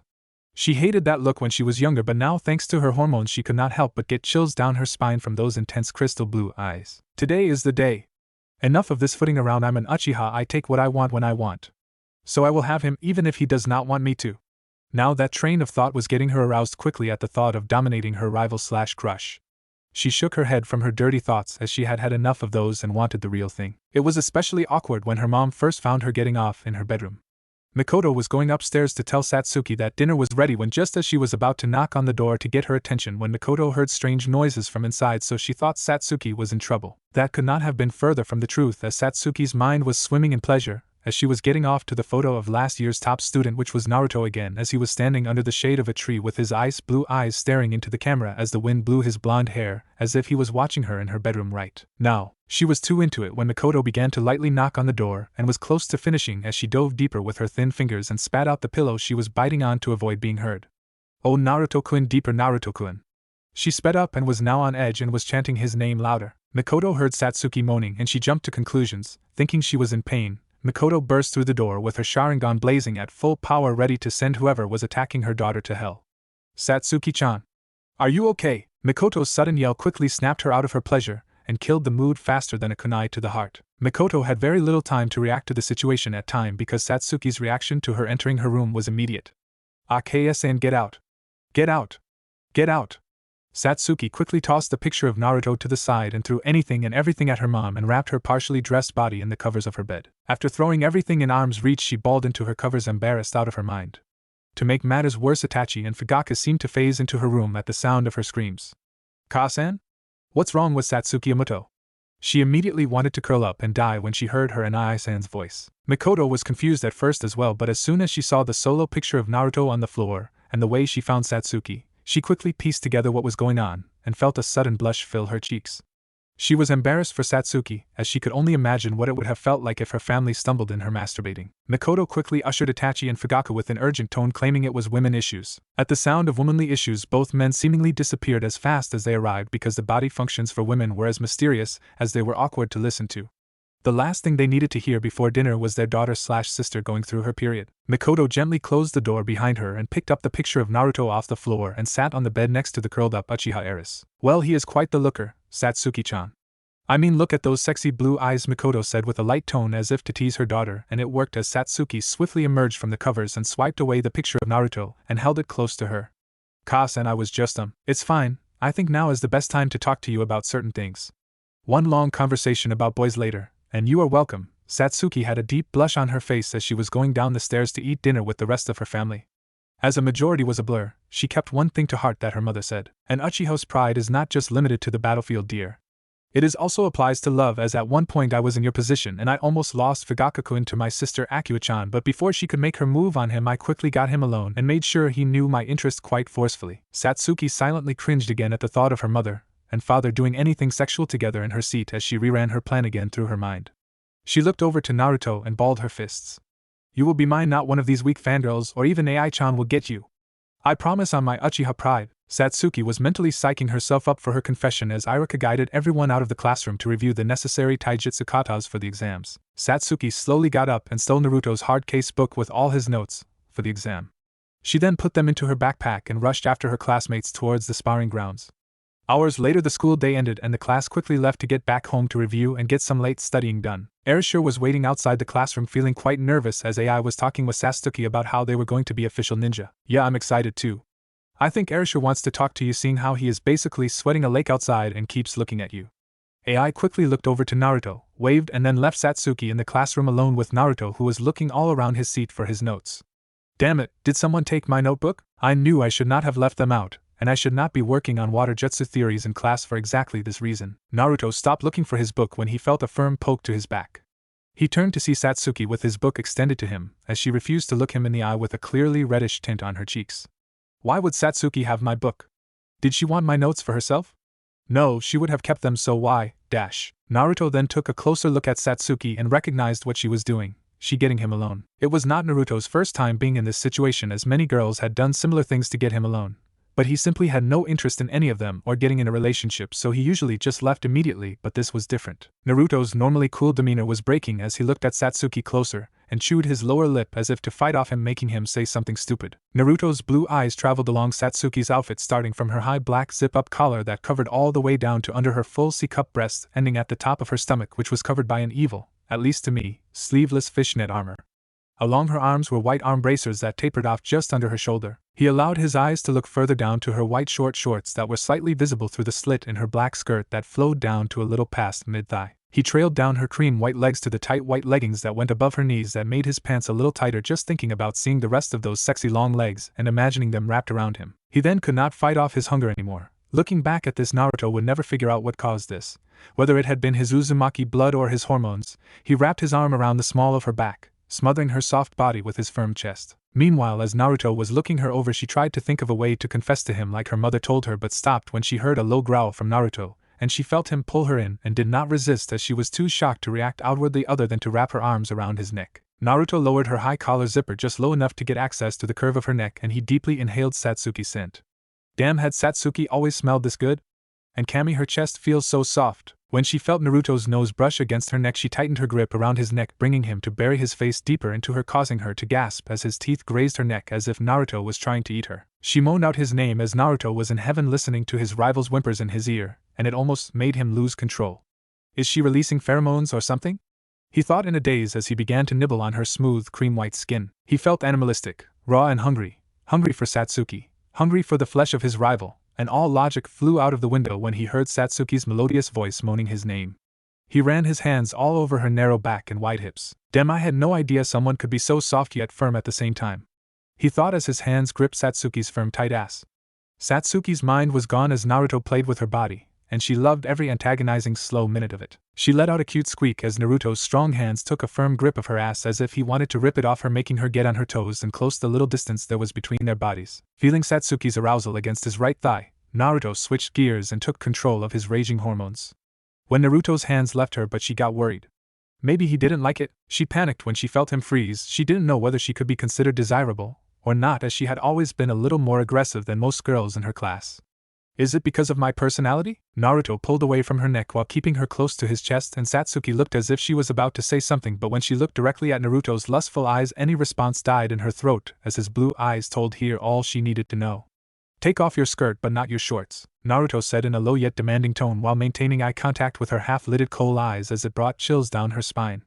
Her shaky hands lowered her skirt, leaving her only in her white short shorts. He grabbed his hard-covered book on the nearby desk and brought her close to him, while slowly sawing her nether lips with the book cover. He was going so slow that it was driving her crazy, and she began bucking her hips, trying to either go faster or get it deeper in, but Naruto brought his arm around her hips, using his superior strength to keep her in place, as her knees quivered under his deep stare. Seeing her impatience, he slowly put his now wet notebook on the desk and told her what to do next.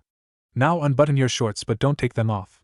She was trying to gather any form of pride to try to turn this around, even if it was just as a woman, but Naruto's immense presences made all resistance futile. She knew what Naruto was doing by forcing her to do everything. He was establishing dominance, and if she was honest with herself, she was too excited to even care. As long as Naruto would do this to her all the time, she would gladly be under him just like he wanted. Meanwhile, seeing her following his commands was far greater than anything than he expected. Fuck, I don't know how much longer I can keep this damn pace.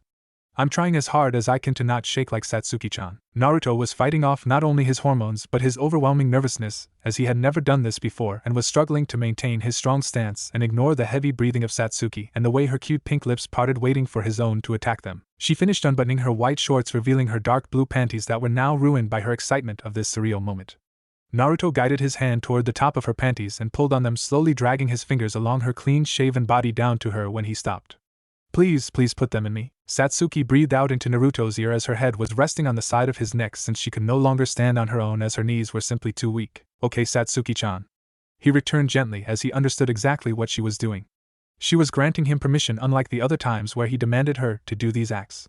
He understood that at this point she was letting him do this. Even if he was overflowing with hormones, he would never force himself onto her if she was unwilling. He slowly inserted his index finger, followed by his middle finger, and her gasp in pleasure. His fingers were much larger than her fingers, causing her to adjust to the larger digits. You're so fucking wet down here. It's like you're trying to suck in my fingers. You're so naughty, Satsuki-chan. I think I will have to teach it a lesson. His dirty talk was working, as she constricted even tighter around his fingers as she weakly tried to respond to the dirty talk, but the pleasure of Naruto's fingers exploring her was too much for her to form a sentence. He slowly curled his fingers into a come here motion and began to rhythmically stroke her G-spot. Satsuki was seeing white as his random stimulation was getting to her, so she easily missed when his arm left her hips. Naruto brought his other hand and lowered her shorts to where all of her panties were exposed. He softly laid his palm onto her pelvis, trying to find the area right above where his fingers were stroking her G-spot.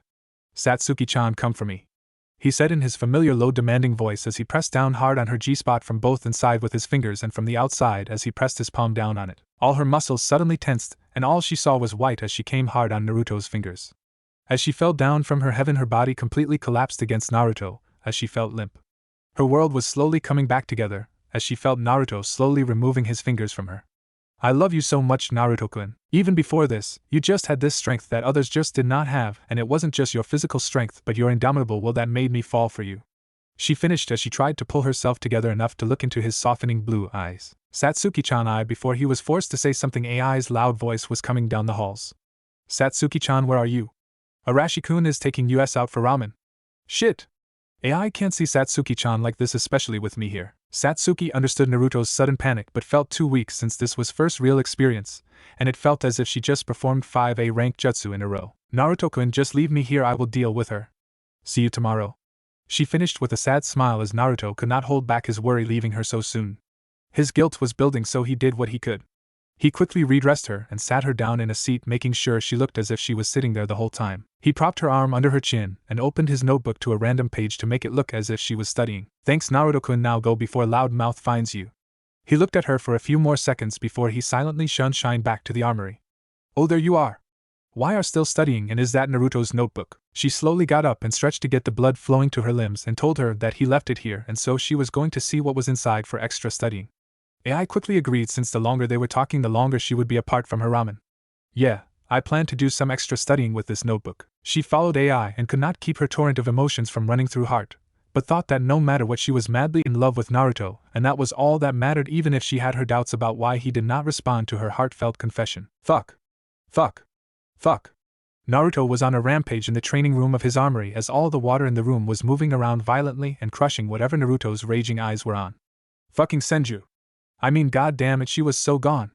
Naruto stopped as he cried a river of tears at the thought of how wrapped around his finger she was. He stopped his train of thought and lay down on the floor, looking up at the ceiling as he thought on Satsuki and what just happened.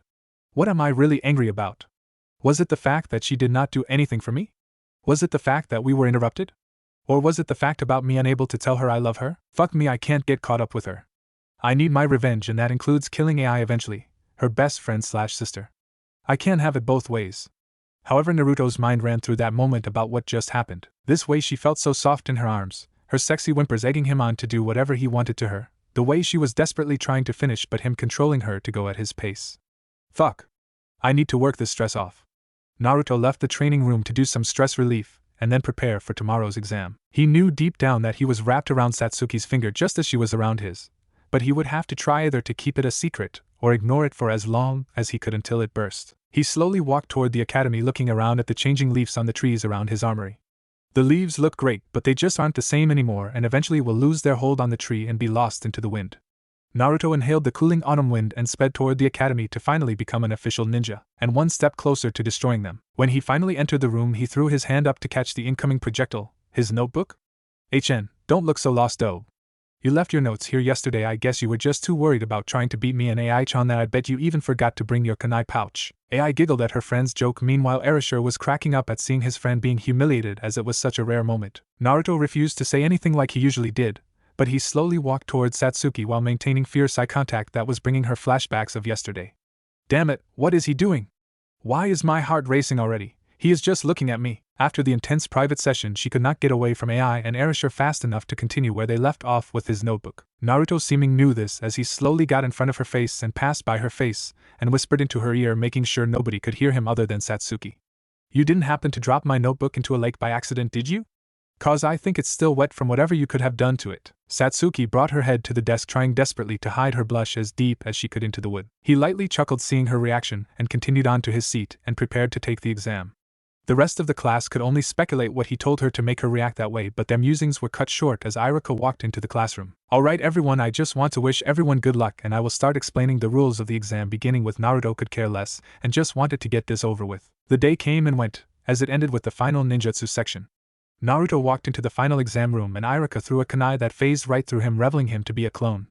The real Naruto was standing on an X on the floor and waited for the trio of kunai flying at him and substituted with the provided log in the room. Iruka looked up from his huge stack of paperwork to see an angry fourth Hokage.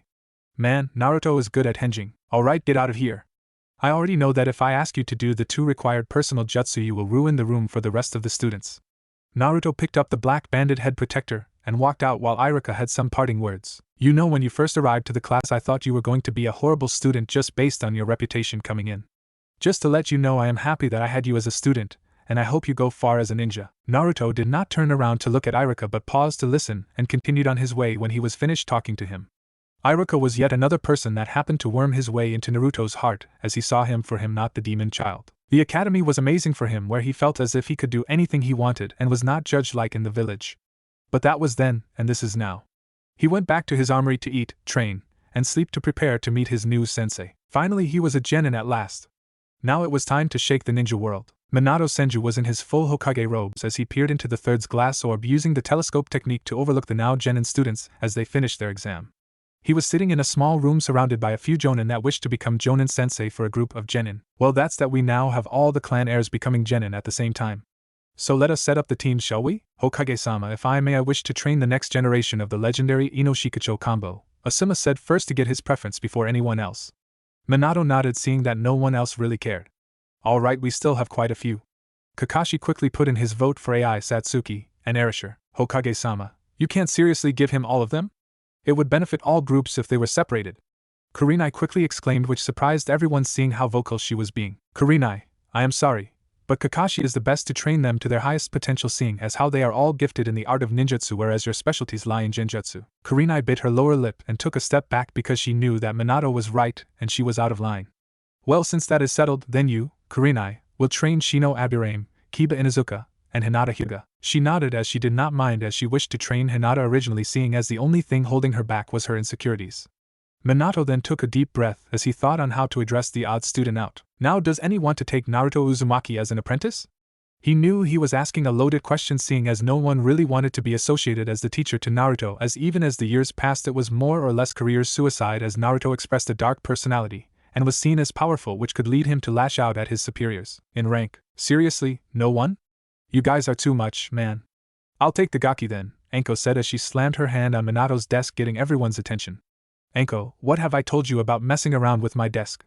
His eye twitched as he thought about the last time he found Anko on his desk. After Orochimaru's betrayal, Anko spent more time around Kushina as she saw herself in Anko.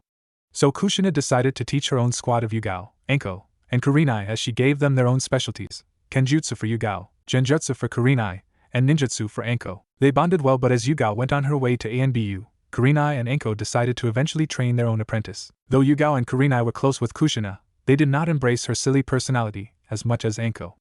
Anko tended to take it to the extreme, as the most recent prank with Kushina involved Anko waiting in Minato's office until he came back with Kushina, and as they were entering and making out, she made herself known while making a sexy pose on his desk without her coat on. Kushina acted as if nothing was wrong and proceeded to ask if he was down for a threesome, and he passed out on the spot as his mind tried to process having his wife and her hot apprentice at the same time. However, he woke up later that day not to his loving wife and her sexy apprentice, but in the middle of a male gay bar, shirtless, with single and ready to mingle written on his chest with a permanent marker.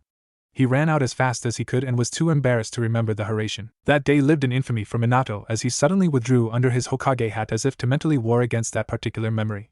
Apparently, Kushina was tired of his late hours and wanted him to know that if she was not getting any, she would get the itch to prank him again, even worse. What did you say? Minato asked, confused, as everyone in the room was silenced by what Anko had just said. Anko sighed and repeated that she wanted to train Naruto because she could see the great potential he had, and he just needed someone to draw him out of his shell. Well, okay, then you're dismissed. You will meet them tomorrow at 10, and Kakashi, if you show up late to my daughter's first day, I will have you running solo D-ranked missions for a month. Kakashi shuddered at the thought, and quickly left the room along with the rest of the Jonin in the room. Minato peered back into the looking glass once everyone had left. Naruto, who are you? Iruka stood in front of the classroom and delivered his final speech to the class before he told them team assignments. As of today, you are all ninjas. To get here, you face difficult trials and hardships, but that was nothing. What comes next will be far more difficult. Now you are only genin, first-level ninjas. All the genin will be grouped into 3-man squads. Each squad will be led by a jonin, an elite ninja. Naruto looked up from his desk to find AI talking to Satsuki excitedly on them being on a team, while Erasure was crying mock tears as to why they were leaving him out of their team.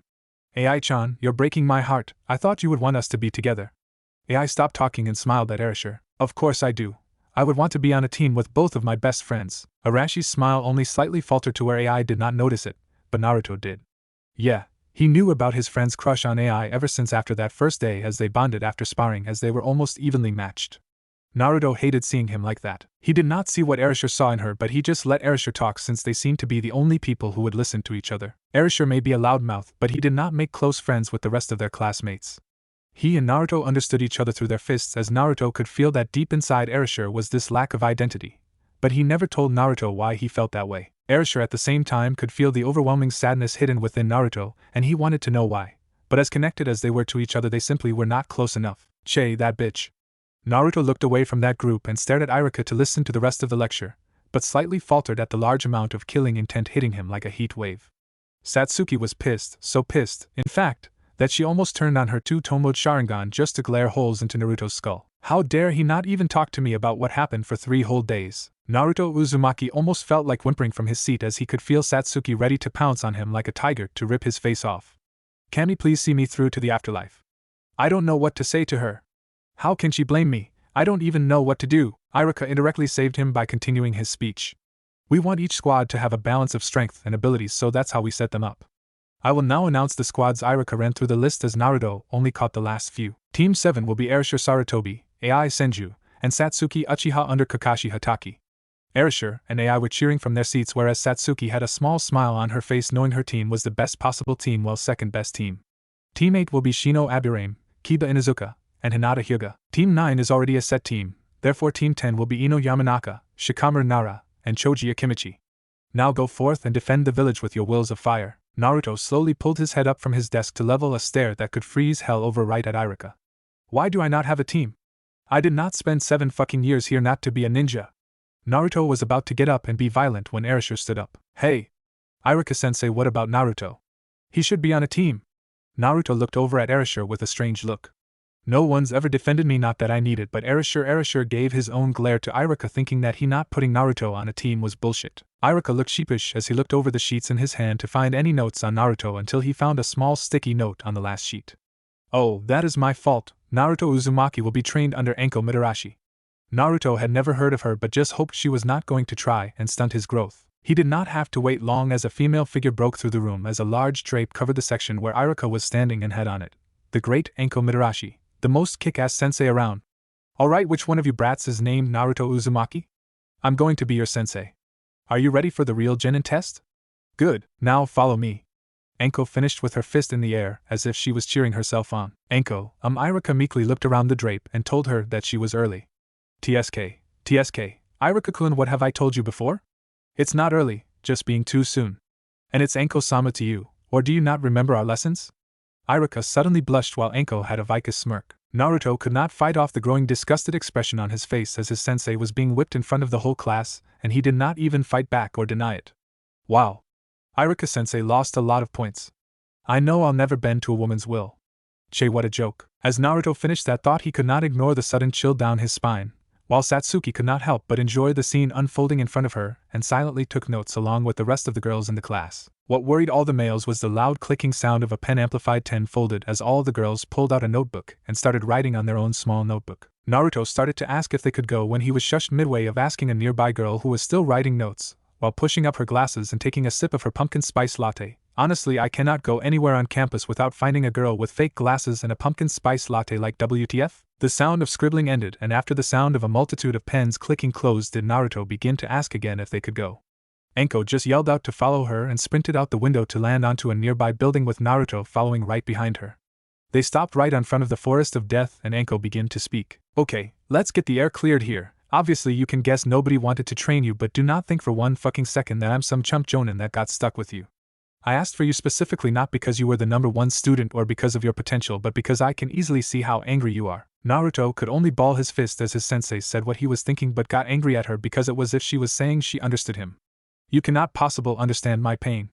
Naruto's glare came out at full force as Enko understood why he was glaring. She sighed and berated herself for being so blunt because it was not helping. I don't need you. I became this strong on my own and I will become even greater. So I'm going to train with the only person good enough to train me, myself. Naruto turned around and walked away when Enko suddenly attacked him, but it turned out to be a shadow clone. Enko felt a kunai to her throat and only chuckled. She grinded her ass on Naruto, and he could not help but weaken his grip on her. She took that opportunity to move the kunai away and lay a smack down on Naruto, whose taijutsu was useless against the infamous Hibi style, as Enko could be moving in a straight line while at the same time altering her center line, preventing Naruto from getting into a rhythm. Damn, first Erasure and now her. My taijutsu is useless if my strongest opponents know how to beat it. Time to show her my true strength. The water dragon. Naruto backed off and charged the air around him to form water and held up the bird hand sign, slowly pushing his connected hands out aimed right at Enko. This is the difference between us. Water style, water dragon jutsu. Enko's eyes widened at the incredible sight of water from the air shaped into the form of a dragon, while Naruto simply used one hand sign. But that's impossible. That's an A-rank jutsu and requires over 40 hand signs. She could not think any further as the elemental dragon roared out and barreled toward her. Naruto walked toward the defeated and soaked form of Enko Mitarashi lying helplessly on the ground of the training ground. This is the difference between us. You could not possibly teach me anything other than how to be a slut. Naruto could not finish her monologue as he was suddenly dragged underground violently with only his head revealed. The Enko he was insulting poofed away, revealing it to be a shadow clone, while the real Enko right above him was completely dry with an extremely wide sadistic smile. However, that smile was not what worried him. It was the group of snakes hissing out ready to pierce his throat with their long fangs dripping in poison. Now what was that, Naruto-kun? Something about me just being a slut. Enko's face grew suddenly dark and came extremely close to his face. Say it. Say it again and I will have the smallest snake you can be squeezed in to eat you alive as you slowly are dissolved by its stomach acids. Naruto quickly shut up and shook his head no, which was as close as Naruto would get to begging for his life. Good, now I don't like you, but you are talented with ninjutsu. That's it, you would die out in the real world like the academy student you are. You have no taijutsu, no genjutsu, no self-restraint, and worst of all, you have a massive ego. We have a lot of work to do. Now get yourself out and we will start. You have a minute to get out or I send you back to the academy. I will be in the forest. Ja-na. She finished with a fake smile while she leapt away. Naruto smashed his head against the ground multiple times in penance of his foolishness. He concentrated hard and altered his form into water, briefly letting him escape easily. Damn, I am a fool. If I keep this talk up I won't live to get my revenge. Naruto leapt after Enko to begin his training as a genin. The sounds of timber cracking filled the air in a nearby training ground as Naruto was working on his physical conditioning through repeatedly hitting a training log. He seemed to come here a lot as it was isolated, and by the obvious dents in the wood it indicated his thousands of repetitions. It was another hot day in the fire country, so he took off his usual black long-sleeve shirt with fur collar. I mean, that thing is so hard to keep clean. Ugh, thankfully I can force all the sweat out of clothes but not the smell. It had been a couple hours after his humiliating defeat, so he needed something to let his rage out on, and as the sun began to set he was still angry at both his lack of his development, but also the ego he held on to thinking that he was ready to take on the world just cause he was the best at the academy. He delivered a powerful punch into the wood to find that his hand was bleeding. He sighed and rested his head against the training log and could not calm down his heart. Damn it. Damn it. I couldn't beat a Jonin. I can barely beat Erasure. How can I even think of beating him? A flash of Minato with a giant Rasengan inches away from his face as he was willing to kill himself in that moment flooded Naruto's mind. Damn it, damn it. Naruto held his head against the wood as he cried silently while he smashed his fists into the wood, ignoring the pain and blood as the pain of weakness was far greater. I will never be strong enough with my bloodline alone.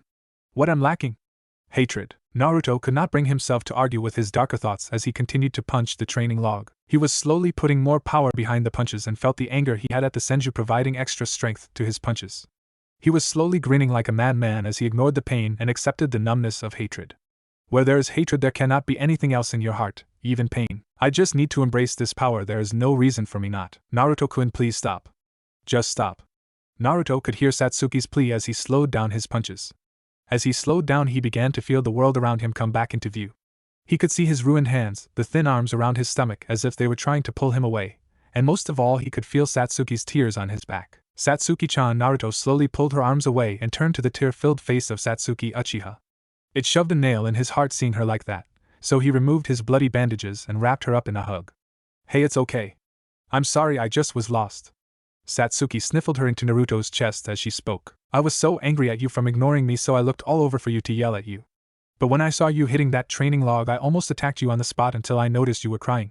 Then you. Satsuki dove deeper into Naruto's chest as she felt scared. You just kept punching and punching, letting your hands break, and you just smiled, Naruto-kun. Naruto held her tighter as he cursed himself for showing Satsuki his rage and hatred getting the best of him.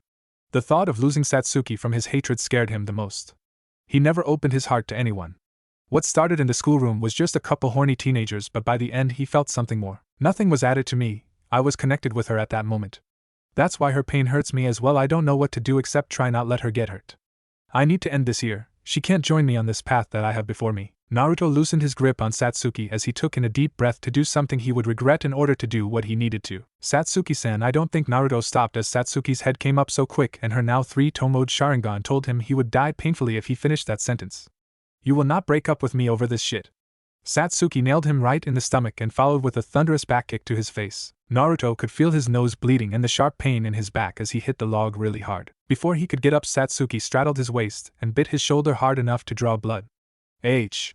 Satsuki stopped and looked up with tears in her warm coal eyes. Please don't leave me, she whimpered out. She looked away in shame. I know that I am not the most feminine or the best looking and I'm pushy, and she could not get any more words out as Naruto gently pulled her chin towards him and kissed her gently. Satsuki's eyes widened before she closed her eyes and melted into the kiss. After a while Naruto tried to get his tongue into her and Satsuki would not let him, so he pinched her ass and she squeaked, which allowed Naruto to enter, but only for a moment as Satsuki immediately pulled away. Naruto, what are you trying to do? Satsuki was beginning to doubt that he cared for her and was only trying to use her. Do you even care about me? Naruto just looked at Satsuki, just lost as he did not know what to say.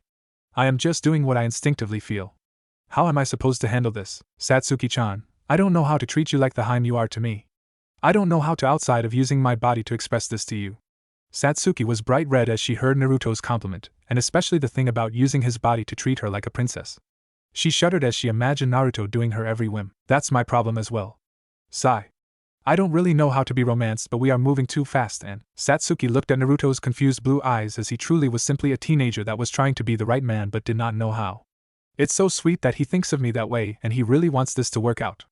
Damn, why can't I think about how normal frilly girls do this? Satsuki made a cute pouting face as Naruto tried so hard not to take her right then and there when he stopped himself. Fuck, this is a lot of work, I mean why can't I just— Naruto began to grind himself under her, trying to please both of them at the same time when Satsuki instantly wrapped a hand around his throat, suddenly choking him, forcing him to stop really quickly. Satsuki turned her fully matured Sharingan on and came close to his face, but Naruto was doubting it was for another gentle kiss. You said I was a princess, well then you are going to treat me like one.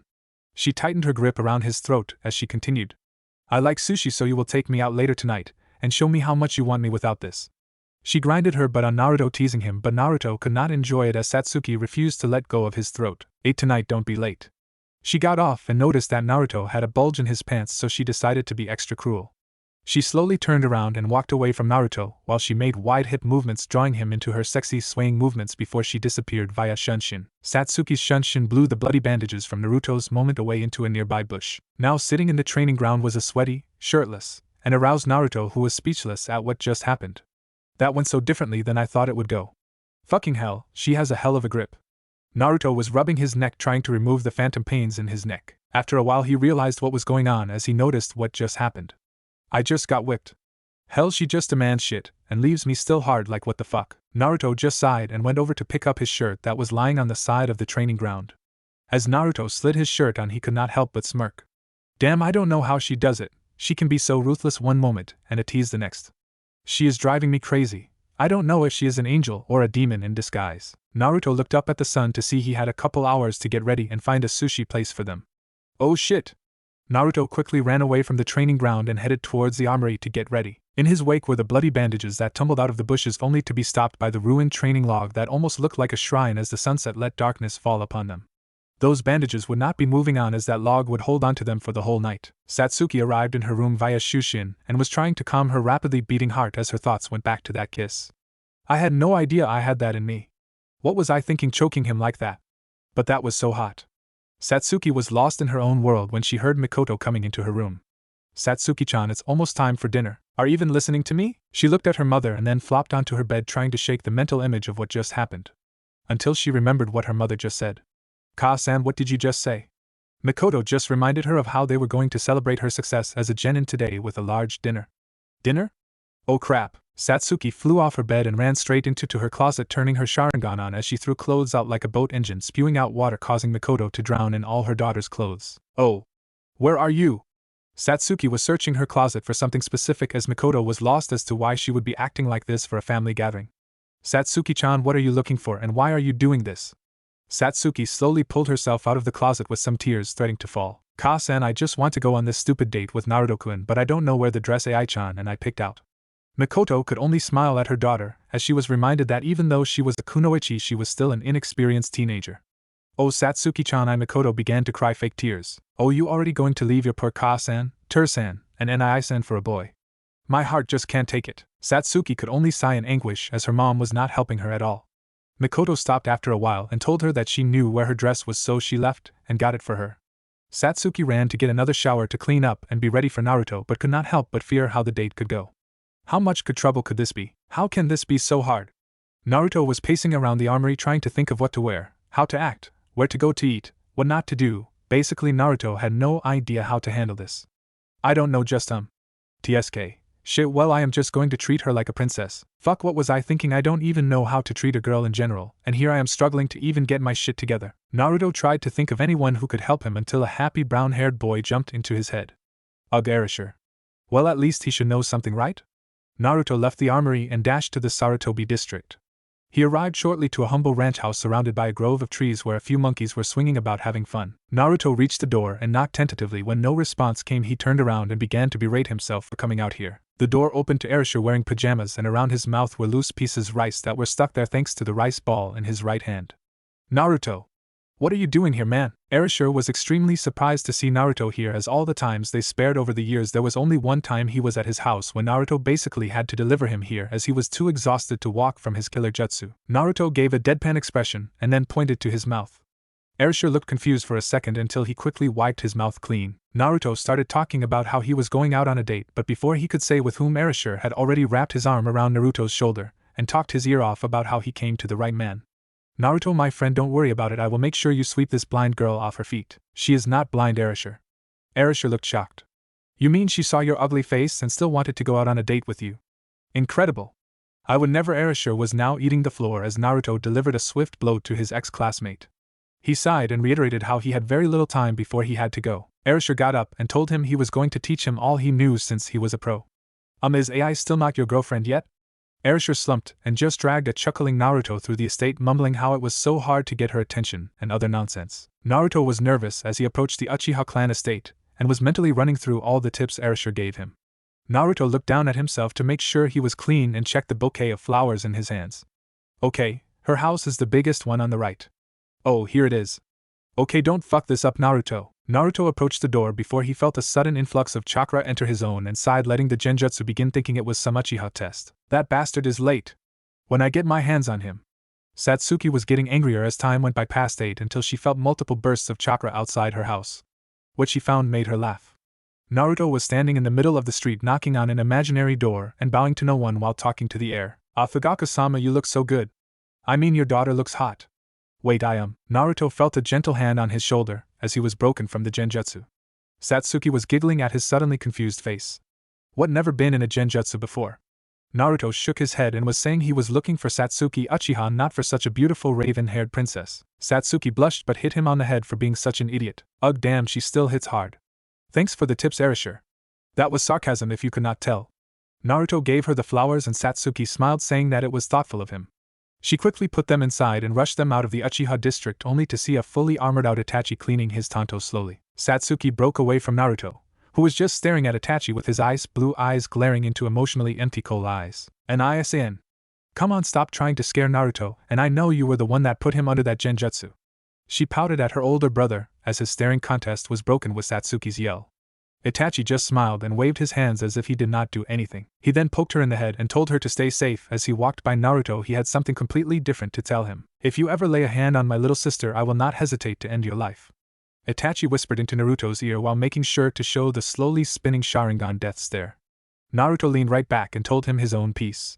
Do not confuse my kindness with your sister as weakness. Naruto had formed multiple water saban out of the air behind Itachi's neck within only moments of his statement without a single hand sign. He smirked and leaned away from the kunai pointed at his kidney. Besides, I already had my hand deep inside her already, and she did not seem to mind at all. Naruto swept Satsuki off her feet and shined away faster than Itachi's explosive clone could kill him. Itachi came out of a nearby alley to pursue when he felt his mother's glare. Itachi-kun, if you follow them I will burn all your Pocky and even those you hide in your not-so-secret stash. Itachi quickly leapt back into the house, fearful of losing his month's supply of delicious Pocky. The couple reappeared in front of Ninja Roll's sushi house and Naruto put her down while heading towards the door.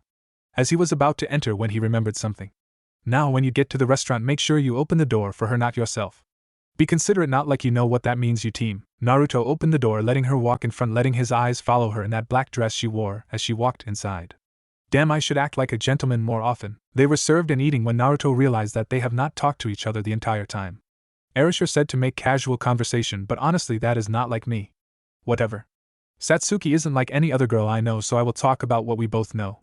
He pushed a couple rolls out of the way and tried to bring up a conversation. He coughed, making Satsuki to look up from her sushi and thank Kami that this silence was being broken. So you recently got your third tone for your Sharingan. Naruto felt stupid as he brought up an obvious point. Oh, I had no idea. I will make sure to train more then. Naruto took a couple more rolls in his mouth before he stumbled upon a good talking point. So how is it being on a team with Erasure, AI and that new sensei? That got her going as she talked all about the bell test and Erasure trying to impress AI by getting a bell for himself and her, but how in the end they failed to get a bell when Kakashi used his Sharingan. It was like he was going as hard as he need to, because I noticed how he would go slower for Erasure and me, but he would try much harder when AI-chan went at him, so I brought us together to bring him down only to wipe the floor with us. Crazy thing was Erasure just kept going up even after the alarm went off, which got him tied to a training log. She continued her story about how they shared their food and passed the test. She then asked about his sensei, and he only told her about how crazy she was and how he thought she had a snake fetish. Satsuki giggled at that while Naruto cracked a small smile hearing her cute giggle and seeing her so happy. I would do anything to keep that happy look on her face. Eventually the night ended and they left the sushi house. As they were walking back to the Uchiha district, Naruto could hear the whispers of the villagers just like that time when he was 6. He subconsciously began to infuse the air around him to convert it into water until he saw Satsuki shiver. What's wrong, Satsuki? He asked with his previous rage at the villagers gone. Satsuki just looked up at him, saying nothing, but Naruto noticed her rubbing her exposed arms trying to brush away the cold of the fall night. Here. Naruto gave her his jacket but refused to look at her as if he was ashamed of handing over his things to help her. Thanks, she replied in a quiet voice as she was not used to this kindness from Naruto where he would not benefit from it. The rest of the trip was quiet as they enjoyed the lights and people of the village at night. When they got in front of her house, Naruto felt like he should say something. Satsuki-chan, I had a good time tonight. I want to do this again. Satsuki nodded but felt a little awkward. This is where we kiss, right? I don't know, we did it once, but that time was different. Naruto picked up on her hesitation and could not wait any longer to kiss her soft lips. Satsuki-chan, he dipped his head lower and led her lips toward his when bright floodlights suddenly went on to the almost kissing couple. Funny story. This actually happened to me after a school dance. I almost jumped, lol. The pair broke apart as the overwhelming light ruined the mood. Satsuki. What were you going to do with him? The door opened to an angry Uchiha clan leader outfitted in his full police chief gear with Itachi behind him slowly cleaning his tanto again.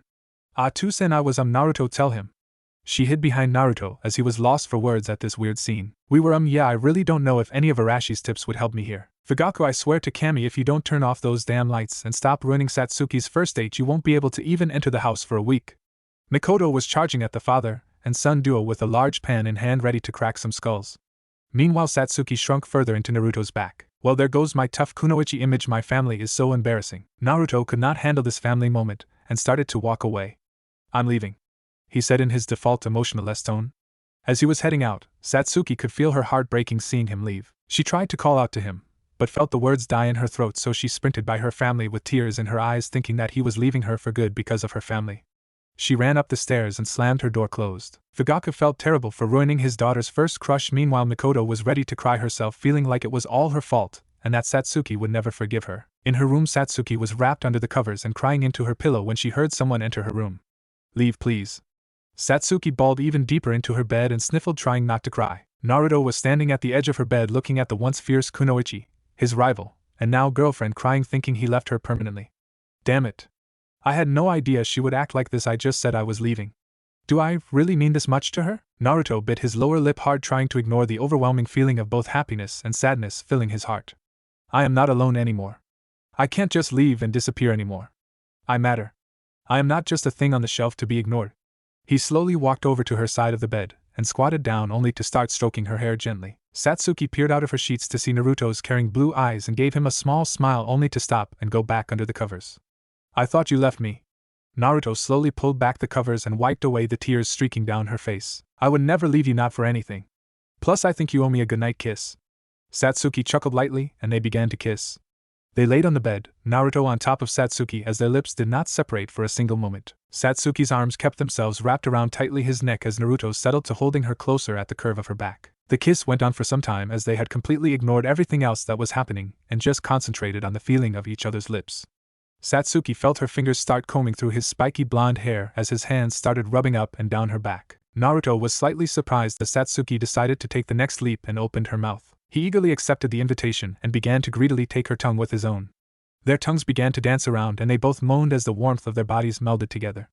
Naruto was lost in the feeling of her soft, warm body pressing tightly into his and wished that this would not end. However, Kami was a cruel mistress as the door creaked open, revealing a very placid Mikoto going to try and comfort her daughter only to find someone else beating her to the punch. She could see, thanks to the light of the full moon, her daughter and Naruto heavily making out and moaning. She quickly squeaked and closed the door as her face flamed up.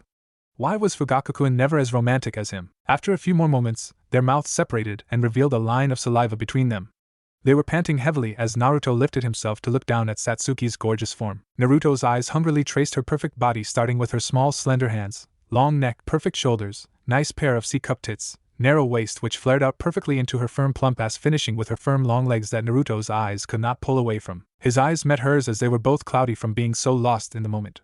Naruto took a deep breath as he tried to regain himself, as he did not want to go any further and lose the one thing in his life that made him feel wanted. Satsuki-chan, we should stop here. Satsuki looked disappointed and was about to argue when she heard the loud sounds of her father running up the stairs with loud clanging noises one could only assume were kitchen utensils trying to stop him. Before I leave, I almost forgot to give you something. Naruto rolled up his sleeve to reveal a small sealing array on his left shoulder. He pushed some chakra into the seal, which made a small scroll to appear. He slid off her and sat on the side of the bed with Satsuki sitting right next to him. Here, I thought I would get you a gift for you know everything. She took the scroll from his hand and opened it to reveal another sealing array. Naruto looked nervous as the smoke cleared to a set of leg weights. I know it's not jewelry or something pretty, but they are really useful. I improved them by making the weight equal to the amount of chakra that is pumped into it. You don't have to worry about constantly charging them, as they have their own locking mechanism that can be easily broken when you need to take them off. You just have to. Satsuki pulled Naruto into a quick kiss and told him that she loved them. This will definitely help my training. You really are thoughtful, Naruto-kun. He slightly blushed at the compliment and rubbed his head like erasure when he got embarrassed. He stopped himself from getting flustered as he knew that he had to go. Satsuki-chan, I will see you tomorrow, okay? She nodded and thanked him again for the gift. The last thing Naruto wanted to do was leave her, but he knew any minute Fugaku and possible Itachi would storm into the room, so he left with a small smile on his face. Thank you, my Haim. Satsuki blushed and flopped onto her bed, exhausted from the day she had. What a day. Ugh, we have training early tomorrow, don't we? At least tonight I will sleep well. The room's door blew off the hinges as Fugaku and Itachi were in their Sharingan blazing, only to find Satsuki soundly sleeping, too tired to deal with her family right now. Naruto slowly walked down the street, noticing how the businesses were shutting down around him. It's not that late, is it? He continued walking, pretending not to notice the small three-man squad watching him from the rooftops until they dropped down in front of him.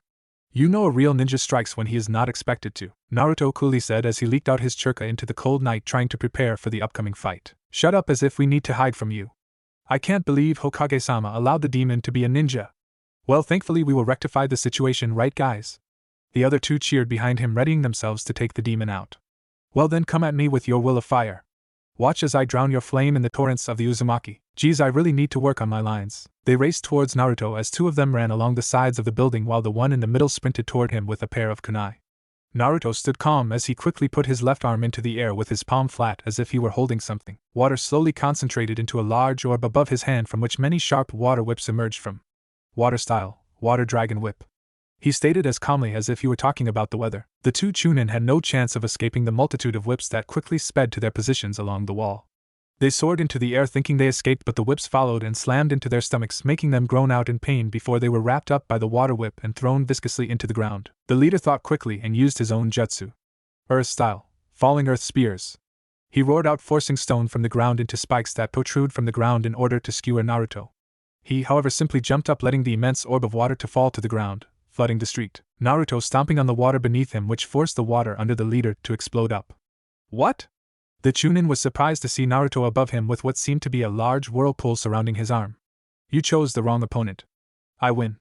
Water style, hardened water drill. Naruto jabbed the roaring whirlpool drill straight into the stomach of the Chunin that made the mistake of attacking him. He was sent spiraling down to the ground with incredible force as the ground beneath him ruptured, forcing him to only stare wide-eyed at the amount of power in the technique. He coughed out a large amount of blood as his body was experiencing large amounts of internal bleeding thanks to the powerful close-range jutsu. What he did not fail to notice was the fact he was lying next to his other barely conscious teammates. Hurry up and end us, you demon, he said weakly, coughing more blood up. Naruto was more than happy to, so he formed 3 water spears floating in the air, held only by his raised arm, waiting for the signal to skewer the 3 Chunin. He lowered his arm and the 3 water spears followed until he was flooded with images of the past night. Satsuki defending him from Itachi, her smile, her tears, her love. If I do this, I might lose the only person that cares for me. I would never leave you, not for anything. Plus, I think you owe me a goodnight kiss. Even revenge? Even at the cost of my goals? Naruto let the spears lose their form, so the Chunin only felt a splash of water hit their faces rather than the quick death they expected. Naruto looked slightly defeated and left to go think when the laughter of the Chunin leader hit his ears. Haha, I was wrong, you're not a demon. Naruto turned to the defeated man, trying to form his clever comment. That's right, you are not a demon. You're not even a man. You are just some piece of trash that blows in the wind only to be occasionally stomped on by anyone who gives enough of a shit to beat you. The Chunin could not continue his speech as 3 water whips materialized and knocked them unconscious with a vicious snap to their heads. Damn. I need to think. Naruto left his attackers in the middle of the street and leapt toward the Hokage mountain to meditate. Naruto sat on Tobirama's head throughout the night, pondering his existence. Who am I? What am I? Am I just a waste of human existence? Am I tool to exact justice to the Senju? Am I destined to be nothing more than average? Am I someone's child that simply was abandoned? Am I just a demon or corrupted by one? These thoughts kept him awake through the cold night until the sun rose and he was broken from his meditation. Erasure was right behind him, doing stretches and jogging in place to warm up. Nice to see you here so early. I thought you would have been late, but it looks like my tips did not work. Well, I guess I am not a miracle worker. Erasure, I don't feel like sparing now, he said in a defeated tone. Erasure picked up on this and stopped messing around. I have never heard him sound so sad. Sigh. Erasure sat down next to him, enjoying the warm sun hitting his face. He asked Naruto how the date went, and Naruto just shrugged, saying it was alright. Fine team, if everything went fine, then why are you up here moping like your dog died? Erasure asked tiredly because he just wanted to get to sparing. Naruto took a deep breath and asked Erasure about his past. You mean my life? Why the sudden interest? Naruto did not say anything but thought out his response. Maybe if I hear someone's life I can get the answers I seek. Well, Erasure sighed and ready to tell his only real guy friend the truth. I am not really a Sarutobi to begin with. Naruto turned to him wondering what he meant. That's right, I was orphan raised by Jiji-sama. My full name is actually Erasure Hano. Naruto laughed at that. Hano? Seriously, Flame, that is surprisingly fitting. Hey, shut up. I did not pick my name. Thankfully, even though I was raised as a Sarutobi, Jiji made sure to let me know that I was also a Hano. It was this reminder that made me feel like a stranger in a clan that raised me. Naruto could not help but look wide-eyed at his normally jubilant sparring partner, as he started to become sad while telling Naruto his past. It was not bad in the beginning, but when I started to show real promise and fire jutsu, Jiji took me in full time, causing there to be a lot of jealousy in the clan at my position of his apprentice. Many other full-blooded Sarutobi wished that he would train their child, but he chose me and just one of the many orphans thanks to the Kyuubi attack. It was awesome at first, but I would not spend all my time with him, so I tried to play with the other kids, but Erasure took a deep breath and looked at Naruto to see if he was still listening. Naruto was wrapped up in this story and could not help but feel a small spark of hope flicker in him. They would always leave when I got there. Their parents would encourage them not to play with me because it was the only way they could try to make me quit without hurting him physically. So I tried to play out this Joker personality to get friends, but that did not work. I wore a smile throughout all my training because I thought that if I was strong I would get friends to notice me for me not as Jiji's apprentice, but that did not work. I was so depressed at 11 years old to the point I just did not really feel like training anymore, and I think that Jiji saw that, so he enrolled me in the academy. You know that first day I showed up on top of the monkey summon? Yeah, well, I can't really summon monkeys. Naruto looked surprised outwardly, but he was not too surprised as he never summoned monkeys over the years during their spars.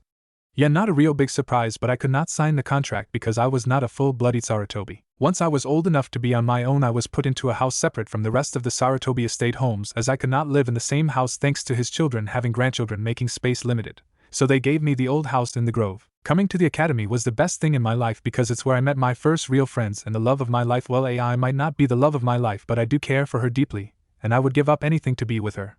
Naruto at this point felt as if Erasure was like a long-lost brother. We are so similar, and yet we are so different. What happened? Why is he still smiling? What kept me going was my dream of being Hokage. I first wanted to become the Hokage to get attention, but then I met you, Satsuki, AI, and others who gave me bonds and made me matter beyond just the title of the Sandame's apprentice. That's why I will never quit until I am strong enough to beat you and prove to you that I can be strong enough to defend my friends. Erasure, well, that's enough about me. Tell me about yourself, Naruto. Naruto sighed and looked towards the rising sun. I was always alone. An orphan locked away in an orphanage, never destined to become a real person, just a thing on the shelf to gather dust. Erasure looked as if he going to interrupt, but Naruto lifted up his hand, stopping Arashi's outburst. I thought being with Satsuki and becoming a ninja would make me feel like a man, but the truth is I don't really know what that means. You see, most little boys received comfort from their parents when they were crying. Well, that process never happened for me. I learned that tears were something I should never show, as the thing that caused me pain in the first place was not nearly as bad as my reaction to it. What I did know, however, was as the other children grew up, that comfort also stopped for them once they were supposed to big boys. It was just a regular day, and this kid in the orphanage was crying about his hurt knee, but instead of getting a hug saying that it was going to get better, all he got was a pat on the head and, hey, you're a big boy now and big boys don't cry. He learned the same lesson as I did all those years ago, so what did he do? He subconsciously knew that he depended on these big people for everything and he needs approval, so he sucked up his tears and faked that he was fine to get a pat on the head and a good boy. We got approval from stamping down the emotions of something that actually happened to us. It happened again, and again until we become grown men living in pain as a definer of what it means to be a man. Naruto stopped his speech as he tried to distance himself from the memories of the orphanage until he felt Arashi's hand on his shoulder signifying he was with him. So I figured out the crying thing and found my way in the world. I saw myself reflected in objects, not people, because no one was like me. Only the things around me could understand, as I was ignored just as much as the floor people walked on. This became my code in life and it worked, and as the years passed I found myself okay, but still holding on to this hope that things would get better.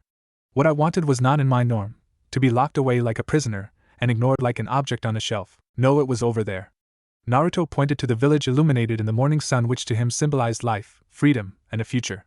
So to get there I had to literally break away from my code, walk through no man's land to get to where I wanted to go. In me wanting to leave, it created a tremendous amount of anxiety and fear in those who made my code and forced me to live by it. It was much easier for everyone to pull me back onto my code than it was for everyone to accept that I made a decision to step off my intended path.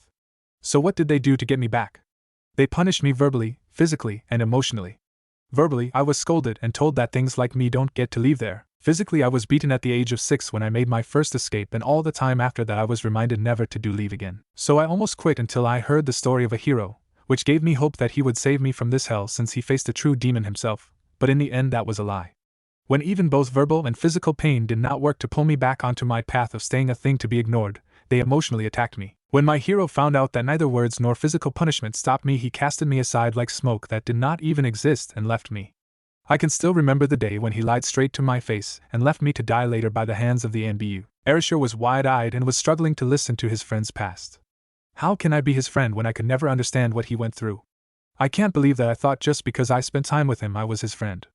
Naruto ignored Arashi's sad face and tried to finish his story. I lost my connection to the only person who I thought would help me. I almost gave up right there, but thanks to my bloodline and a new place to live in, it was enough to keep me living on. I thought that living away from all the pain would be what I wanted, but when I got there I found that it wasn't what I really wanted. I found myself, a 7-year-old all alone in a hole in the ground with no one to matter to. I was nobody. I was not even something that people would think that was dead. For all of my trials and tribulations, I found that this freedom was worse. I did not matter to anyone, so I set myself a new code to be something that could not be ignored and to lash out at my abusers when I was strong enough, but I needed more. I needed bonds, but at the time I did not know that, so I went to the academy just to grow stronger. I got rivals and a sparring partner in you, Erasure, who spent time with me even if it was just to fight. However, I keep those ties loose though, so I won't be hurt again. But it wasn't enough, and Satsuki-chan stormed right into my life, and for the first time in my life I felt as if I reached a peace in my life, as she fulfilled my need to matter, and I don't want to lose her now or ever. I would yell off this mountain and tell everyone that I love Satsuki, but I can't.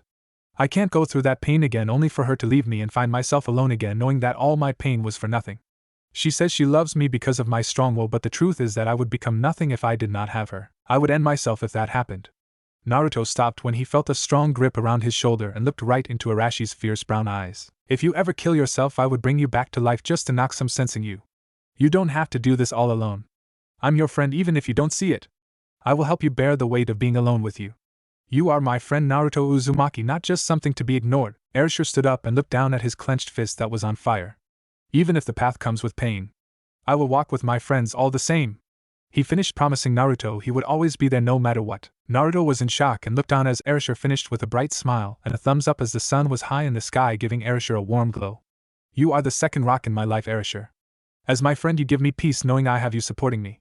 Well, at least for now. Naruto thought back on his plans to lash out at those who hurt him, but did they really matter anymore? Maybe you will help me with that as well, friend. Erasure held his hand out as Naruto accepted and was lifted up. Well, I think we should have another spar, what do you say? Naruto just shook his head and asked if he need to be somewhere else. Oh, you are right. AI and Satsuki will kill me if I am late to the first training session. Bye, man. Erasure Shun shined away, trying to get the training field before Kakashi got there. Naruto looked at the spot Erasure Shun shined from before he spoke to the figure that had been watching him for a while. You can come out now, Anko-sensei. She walked out with a smirk on her face, knowing that she was easily detected thanks to Naruto's sensor ability. Well, come on, brat, we have our first mission to escort the Hidden Waterfall Village's new leader, since it's clear he is too much of pansy to go back on his own. Alright, I will be there soon. Anko told him to meet her in an hour at the front gate, fully supplied for a couple weeks as the mission could take quite a while. That's alright, I just have to get more supplies and I will be there. Anko nodded and left via Shunshin to get the client ready to leave. Naruto, however, did not let his eyes leave from where Erasure was standing before he looked out over the mountain to look into the sun and the activity of the village early in the morning. For my friends I will matter.